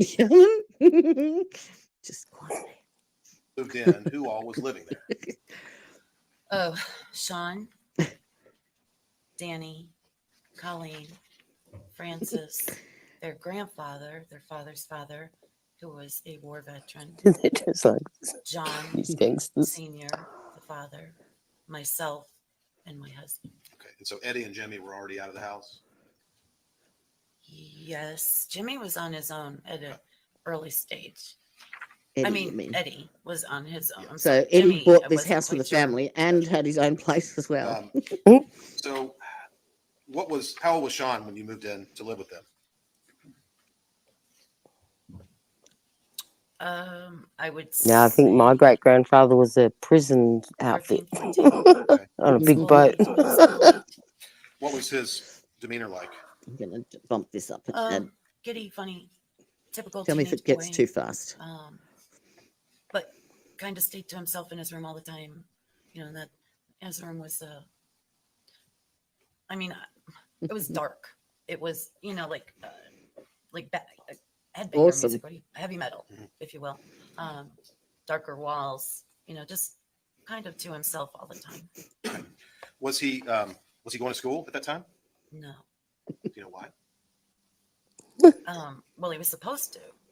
And there were times that him and his brother walked to school, but there was a truancy officer that came to the house one day and wanted to know why they weren't in school because they had missed so many days. And so he was in finance then. Because he was skipping school, he was going to uncle's home who was picking him up with his brother. And well, okay. Before I get to that, let me just take this.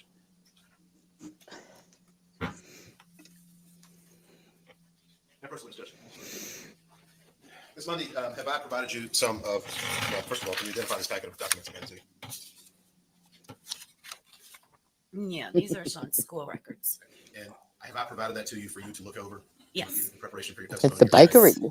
I'm not asking you more from them, but based on your general knowledge of his lack of attendance at school, those documents appear to reveal that he stopped going to school about the 8th grade. Yeah, my ex became a Hell's Angel and decided to work in collections.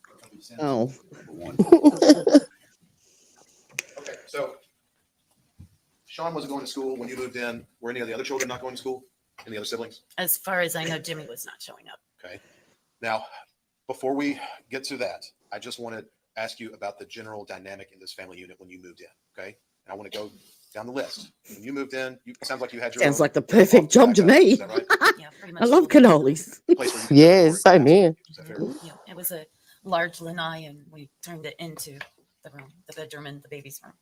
What was John Finnegan Sr., Big John, describe his behavior, demeanor, affect, describe what he was like to be around to this jury? Awful. Everybody in the house feared him. Didn't know what he was going to be like when he came home. He was a major alcoholic. And then later found out that he was also gambling. He was always very aggressive. If he walked in the door and Francis did not have his food prepared, when he wanted, like if he walked in the door, he wanted it on the table. And if it wasn't on the table, what happened? Yeah, if it wasn't on the table, and trust me, he pretty much always had a beer or something in his hand, he'd throw it. At whom? Her. At Francis? Yeah. He was, yeah, well, yes. Not the poor horsey. they heard him, they would run to the room. They wouldn't come out. They would terrify them. And he was always really aggressive, throwing things around, breaking things, picking up dining room chairs and throwing it. Whoever was there, the children could be standing there, and he would just act like that. So it was terrifying, honestly. Was he, as it relates to Frances Finnegan, you're saying he was verbally abusive to her? He was always very degrading to her. Was he physically abusive to her? Yes. Very. How so? Well, the times that I could see is when he would throw things at her visibly. And then there were times he would drag her to the bedroom, and you could just hear the beating and crying and the begging and pleading of, please stop. You're hurting me. Stop it. The kids are going to hear this. It was not an easy feat to listen to. And as to his dynamic with his children that were in the home, at least, what was that like? The same. Abusive? Very. Verbally? Both verbally and physically. Okay. Did he spare Danny and Colleen, the youngest, or were they all subject to this? Danny and Colleen kind of got they did hear all of the violence, and they did hear the vulgar remarks. And there were times that, a bottle or a dish or a glass vase or something would miss their head, and they go run to the room. But he never really snatched them up like he did the boys. And I apologize, I forgot to ask you later, but we don't have to go through all of it. But had there already been an incident before you moved in with them where you heard about abuse between Big John and Frances, and Sean was in the home? That was before you moved in, though? You knew about it? John and I, my husband, ex-husband, we were actually out at an outing by the airport where a lot of us girls and guys got together. A friend came to us and told us that we were needed at home because Frances had been beaten beyond recognition. And it was Sean that had asked somebody to get us to go help. And when we got there, Frances was behind the sofa, and we, I guess he couldn't get her to come out. And when we finally got her out from behind the furnishings, she was beat up so bad. And she didn't want to go to the hospital. She really never wanted to. I cleaned her up, she had a gash in her head that bled, and heads bleed a lot, but cleaned her up, tried to calm her down, and, invited her to our home for safety to keep him away from her. So. Okay. Thank you. Now, as far as the children in the house at that time, what were their lifestyles like, their hobbies, their interests, peers? There wasn't really anything. I mean, this is the kind of person you would think, like, for lack of better words, like keep your family as a prisoner, to keep them in the home, not allow them sports or normal everyday things that, children would be able to do. They weren't allowed things like that. No sports, no type of activities. Did they have friends come over to play? Never. Did they go to friends' houses to play? Never. Did the family do family things like go to movies or go to the beach, things like that? No. Their mom wasn't even allowed to wear shorts, even at home. Did they go to church? No. Were they religious? They prayed to God. They believed in God. Okay. So did Sean have his own bedroom when you were living there? He shared a room with Danny when I lived there. Okay. And so Danny was younger. In your testimonies, that Sean tended to stay in his room and crank up the heavy metal. Yeah, he was always in a dark way. Okay. So was he abusing drugs or alcohol? Both. Okay. What kind of drugs was he using? I don't know. They were being administered to him by his uncles. Okay. We'll get to that. But I know that he smoked pot and he drank. Okay. Did you all get along, you and Sean, when you were living there? Yep. Okay. The kids were, good when the dad wasn't around. Did he have any other hobbies or interests, to your knowledge? Just his music. Music. Okay. Okay. We talked about Frances's life. Did she have any other life outside of the home? What about Big John's social life? What kind of lifestyle did he have? He was gone all the time, always gambling, always drinking, going to the pizza parlor where Eddie worked. Okay, so Gabby, that links for did you. Finnegan own a pizza parlor, or did he manage one? It was a partnership between him and the gentleman that helped him open it and get his start in life. Okay. Did you have suspicions that was also maybe a little shady? Yep, I believe so. I wouldn't be able to prove it, but by the amount of money it took to open it and to buy a home and have a mortgage at his age, yeah. What kind of gambling was, if you know, what kind of gambling was Big John doing? Anything that he could do, from numbers to the dog races were really big because they were all the time. Okay. And then when the horses came. Okay. Did he ever get punished physically for his gambling debts? Well, there was a time once that Eddie called and asked us if something, from the house, if any one of us had something done, but went to open the pizza parlor and found his father laying on the ground by the door, all beat up. Okay. At some point, was there kind of a sequence of events that was the final straw of Big John living with the family? Well, after the beatings and after, the police having to be called all the time because I had Francis get an EPO, protective order. I don't know if everybody knows the abbreviations. Every state's different, but so we had a protective order taken out on him so that he couldn't come near the home, so she could be back in her own home and the children to be safe and everything. Did he follow that? No. You're welcome. No, I was there one day. Okay, tell the jury about what happened. Yeah, okay. The way the house was, the driveway was very long. I went up, and the garage was not an enclosed garage. It was the type you could park the car up into. And there was a door. The first door was from the garage. You walked in, laundry room, and then the second door that you walked through was the door that went into the kitchen. So even though he had the protective order against him, he said, it's just a piece of paper. I don't care. He was screaming outside, throwing bricks at the window, banging on the door until he finally kicked the door in. He kicked the first door in, and then he kicked the second door in, and I own Pipples, and I had Brandy, which was one of them at the time, by my side, because he just came in all drunk and screaming, had a beer bottle in his hand and threw it at Francis's head. And when he did that, I had my baby in my arms as well, and it missed my baby's head maybe by an inch or two, and my dog attacked him. My dog tore him up, and he had to go to the hospital. They quarantined my dog because, I guess that's what happens when a dog does bite somebody, regardless of whether they're protecting the home or not. And she ripped open his side and his hip and half his leg. So at the hospital, there was an officer there, but also at the home with us, there was an officer there communicating with each other.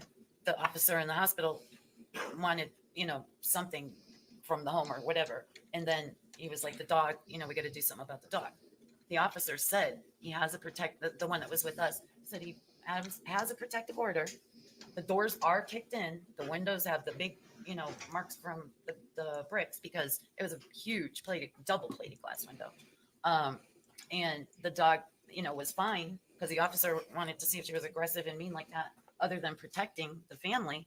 And Brandy wasn't. She was, a little marshmallow, but she just, she never liked him really. But Understood. As a result of those events, did the family minus the father, did they eventually move in with you and John Jr.? Yeah, we couldn't let them stay there any longer. We had already moved out by that point, and I was visiting. So we had a landlord who had an apartment coming up available. The folks had moved out, but it still needed the painting and maintenance that they do in apartments. Sure. And he allowed Sean was at that point with his mother, Colleen and Danny. And so we spoke to the landlord about perhaps helping them with the money for deposits and to get in there.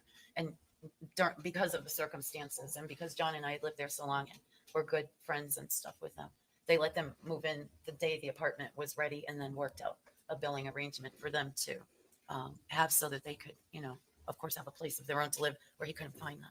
Was Sean working? He was a teenager. He was working at Burger King. Okay. Did Frances get a job there as well? Yes, she did, through Sean. And was that, I think you told me, was that Frances's first job? Very first job. Never drove a day in her life. Very first job.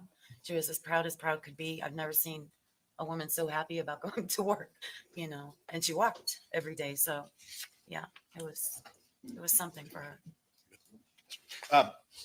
I know you mentioned earlier, and I cut you off, but we do have to talk about some other serious subject matter. And I didn't mean to cut you off then, but I just wanted it to make sense, at least in my mind. So at some point you were saying earlier that maybe while the family was living out of their car at this rest area and getting settled, okay, that Sean and his other brother were being watched by some distant relative of John Finnegan Sr. If they were, Okay. I'm not sure. Okay. Did you later speak with Frances about what was going on? Yeah, that was horrific. Okay. Can you speak up a little bit? Can you tell this jury what you and Frances discussed? Well, Sean came home one day while he was supposed to be coming home from school. It wasn't school he was coming home from. And he was a hot mess. He just walked in his room, closed the door, like in desperate, like didn't want to cry, but just couldn't handle the pain any longer, and told his little brother that he was being abused by the uncles, sexually abused, and made to do things, against his will, what he didn't want to do. And I mean, it was just horrific for someone to take, a child, making them do things and laying them on their bellies and beating them and having sex with them, having other people have sex with them. just and brutal. Not, nothing like a fantasy. It was an awful experience for him. It was he and his brother? Yes. Both of them? Mm-hmm. And how long did that go on? I don't know how long it went on because I don't know how long they had to be there with the uncle first in the beginning, but it didn't go on long after the truancy officer came to the house. Okay. And you also learned that later in time. Sean discussed that with you some, right? Years later, when we were working together. Okay, we'll come to that. Working together. But so the sex abuse went on for several months, and were they also being plied with drugs and alcohol? Yes. Okay. And eventually a truancy officer comes around, basically, hey, these boys are not going to school. Mm-hmm. And so now, is that when Francis became aware of what was happening? Yes. Okay. And what happened as a result of Francis and Big John finding out about this truancy officer? Okay. Truancy officer comes to the house. He was not there at the moment, but Francis took the paperwork he gave her, told her that if the boys weren't going to start showing up at school like they were supposed to, they would be kicked out of school. They would not be able to go to that school anyway. And so she had the paperwork. Her husband, John, came home. She discussed it with him briefly, and he took the paper, and he beat Sean into oblivion. He could hardly walk. He went in his room. He couldn't even go to school for a week after that. He was so bruised and battered. And, in my opinion, like in such fear of his father, because he's always like this, but this is horrific because now the school is involved. And I think, he might have been afraid that, they might find out what was going on because he wasn't in school. He was being abused somewhere else. Okay. At some point later, Sean's a few years older, did you two work together? Mm-hmm. Okay. Where did you work together? We worked in a seafood steak restaurant, Sea Shanty. Okay. And where was that restaurant located? Fort Lauderdale, not far from our home. Had Sean already been working there for a while? Mm-hmm. Okay. A couple years before I went there. Did he help you get that job? Mm-hmm. Okay. So when you started working together, what was his job title? He was the master chef, the boss of the restaurant. How old was he? At that time, bear with me for a moment.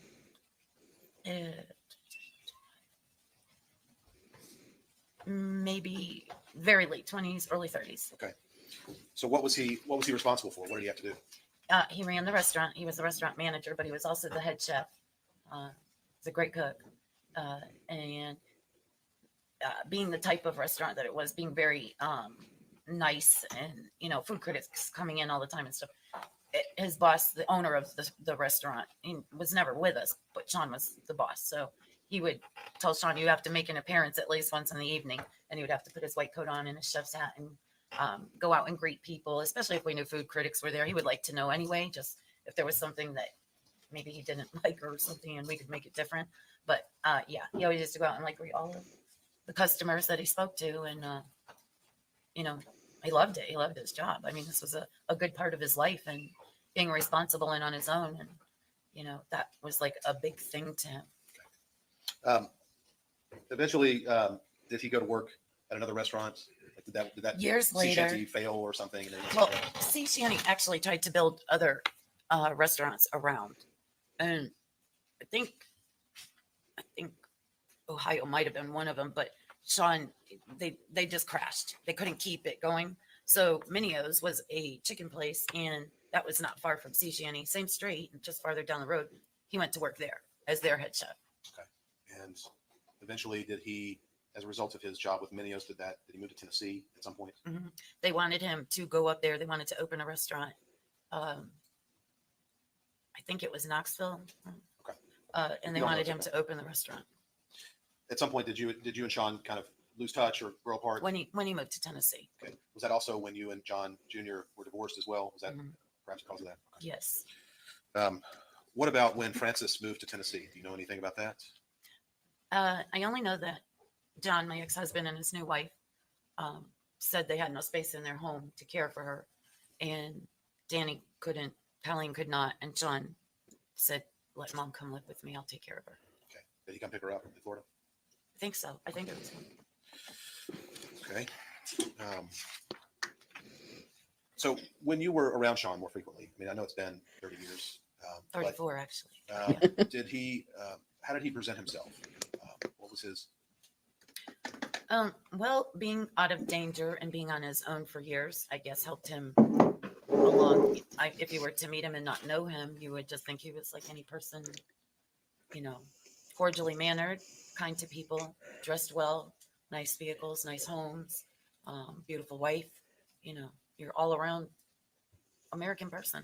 You would never think that he went through the things that he went through or anything like that. Do you have pets? Oh yes, he loves his animals, dogs. Okay. Was he abusing substances still, drinking or smoking or using drugs? He would drink at night and smoke pot after work, but you know, that was at his house. Do you think he was drinking to excess? Did you get an issue with it? At some point, yes, he started getting back into being drunk a lot. All right. Well, we appreciate you being here, Roxanne, and you know some information about this case, why we're here today. Yes. Right. And you understand that we're in a sentencing hearing in this case. You understand the jury's already reached a verdict that he's guilty, that Sean's guilty of murder. You understand that? Okay. Yes. Do you have an opinion on what kind of penalty he should receive? Well, I believe in God so much, and I believe that I have to live by God's law. And I would probably just ask that no matter what, you know, I don't believe in taking a life because it's not, you know, for me to do. So I'd ask to at least just spare his life. I mean, punishment for all according to their bad deeds certainly, you know, should be administered. But I mean, God, I can't. I just, you know, to spare his life is probably what I would ask. That's what it's judge. Questions? No. Okay, thank you, ma'am. Sit down. Appreciate the courtroom. Or leave, whichever you'd like to do. Okay, thank you. All right. Well, that concludes the victim impact statements, and pretty much he just gives the jury their instructions and off they go to deliberate, which they do so. That I think this was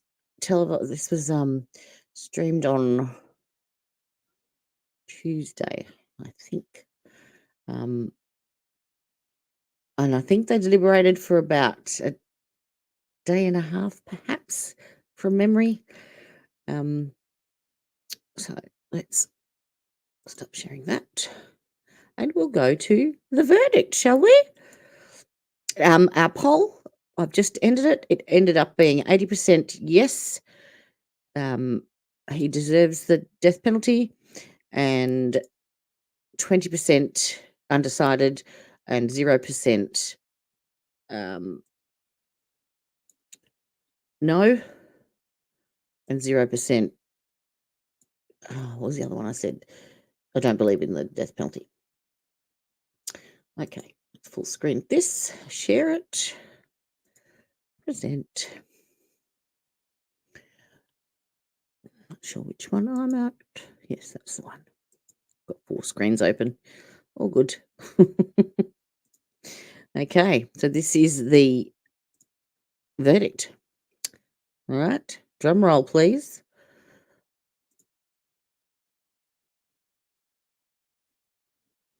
Oh, I've got it muted.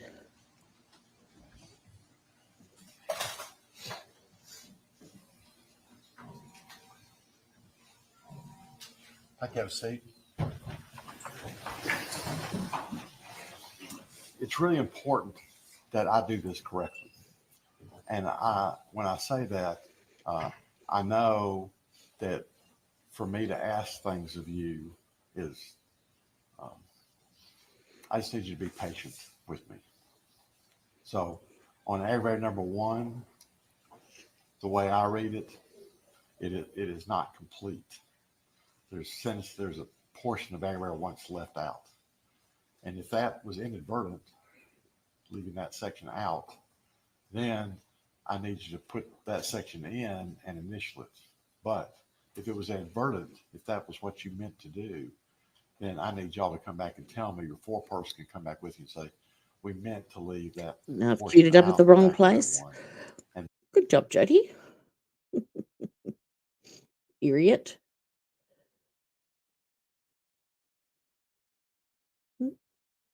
There we go. Start again and play. Just a moment, I'm going to bring the jury in and announce the verdict. I know I've got family members and friends and folks here. There can not be an outburst on this. Hard enough. We've all worked very hard. The district attorney's office worked very hard. Counsel has worked very hard for Mr. Finnegan. I cannot mess this up at this time by any outbursts. If that's a point with you, you need to leave, please. All right? Okay. Thank you. Let's see if they open the door.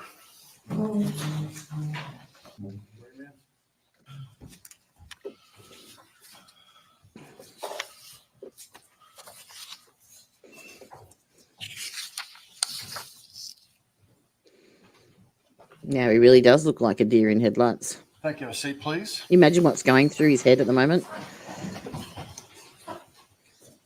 As I said, the jury has reached a verdict in this case. We, the jury, unanimously find the following listed statutory aggravating circumstances beyond a reasonable doubt. And they listed them specifically. 1, the murder was especially heinous, atrocious, or cruel, and they involved torture or serious physical abuse beyond that necessary to produce death. Number 3, the murder was knowingly committed, solicited, directed, or aided by the defendant, while the defendant had a substantial role in committing any rape and or kidnapping. And 4, the defendant knowingly mutilated the body of the victim after death.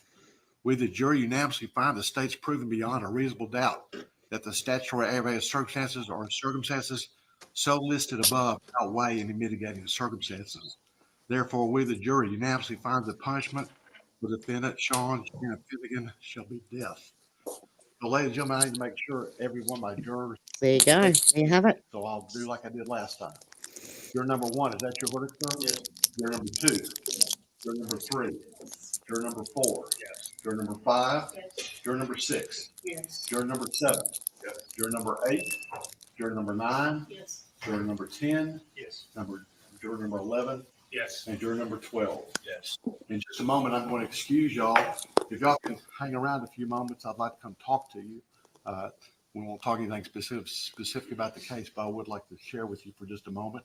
If you'd be more comfortable in the other big room, that'd be great. Whatever, y'all get to decide wherever you'd like to go. But if you can hang on for just a few minutes, I've got some additional work I need to do, and then we'll go from there. Okay? All right, everybody rise, please. Thank you. Y'all excused.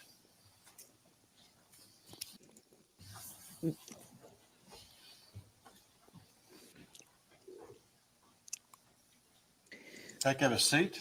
Death penalty. Mr. Finnegan, you can stand up, please, sir, with your attorneys. Upon the verdict of the jury find you, Sean Finnegan, to be guilty of murder in the first degree as charged in the indictment. Upon further verdict of fixing the punishment of death, it is therefore ordered that you shall be put to death by lethal injection in the mode prescribed by Tennessee law pursuant to the provision. Just sounds so horrible, doesn't it? You should be put to death by lethal injection. Even just saying the words gives me goosebumps. I believe there was one that actually went wrong not long back, about a month ago. Provisions of Tennessee Code annotated 40-23-114. You'll be transferred to the custody of the warden at the state penitentiary at Nashville, Tennessee, pending appellate review. Thank you. Have a seat, sir. And then also I'm going to sign the order that as the 13th juror, I accept and approve the sentencing and the verdict rendered by the jury. Anything else from the state that I need to take care of? No, Your Honor. Anything else from the defense? Yes. All right. We'll stand recess. That's correct, AJ. Absolutely. 100%. Yep. And no, not Dolly Parton. Carmen. So there we have it, folks. Wrapped up in a nutshell. Just like that. So he's got a little bit to think about, doesn't he? He showed no emotion. No, he hasn't shown any emotion throughout the entire process, pretty much, which I suppose is neither here nor there for him. But yeah, and watch it with Shy, because the level of deviance and SA could. No, I not mean to say that right up her alley, but given what she's studying, could be a topic of interest, basically. Yeah. Yeah. It's still not a nice process, is it? Either way. So yucky. Yes, well, the last hanging in Australia was via last Yeah. What? You know what I mean. DP was by hanging in Australia at Pentridge. Was that? Oh, not at Old Melbourne Jail. No, Pentridge. No, there you go. Twinsies, AJ.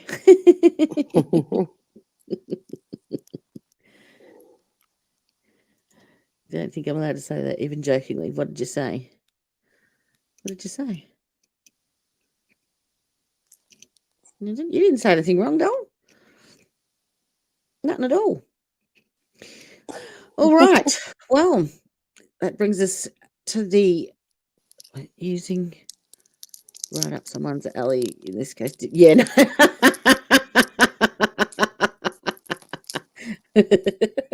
Sorry. Yes. Yes. Okay. I'll give you that one. that one slipped through the cracks. Okay. You'll have to forgive me. It's 1:47 a.m. You know. Thanks, Gabby, Supermod. Excellent job. Thank you very, very much. Again, thank you everyone for your support. Thanks for letting me tag along. You're welcome. Thanks for watching me eat 2 punnets of strawberries during a death penalty trial. I ate half the punnet and some chocolate. Seriously wrong. And we're watching this heinous trial, and we're talking about farting and dogs and pets. So yes, that's always classy, always fun. Love it here. If you haven't already, please like and subscribe. It's totally free, and it just tells us that you love us, and it tells YouTube that you love us, and then they send our videos out to lots of other people, and then they can love us too. Thank you, Carmen. It's a pleasure having you here, as always. Nice chatting again, Carmen. Thanks, AJ. Yay! That's why chat does rock. It does. And Gabby rocked my socks. We're just missing Flash Fan and Bri. You know. What can I say? And Udahef disappeared somewhere too. Girls' night tonight. Carmen, if you think tonight was a pleasure and fun, tune in Saturday night, 10 p.m. your time, my channel. We've got Grandma coming on, doing an exclusive Heather interview. Okay. Oh, you'll have to watch it on the replay then. I'm sure it's going to be a cahoot. Ah, dear. Oh, it's coming on different time.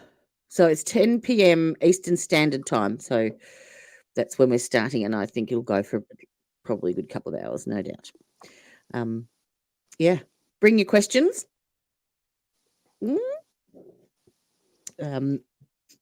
Because she's okay, cool. Happy to answer all the questions in chat. Appropriate ones, obviously. Well, no, this one's for inappropriate as well, I believe. You bring the bad ones. I'm sure that topic will probably be on the agenda. Just putting that out there, not in there, out there. Okay. Anyway, it will be funny and it'll be hilarious. All right, you'll be.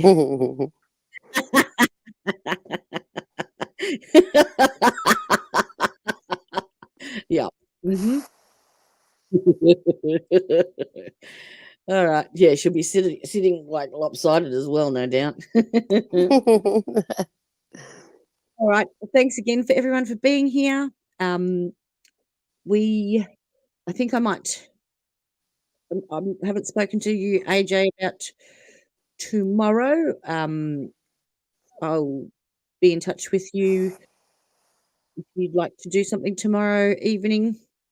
That's totally up to you, but we can work that out. Otherwise, we can have a night off.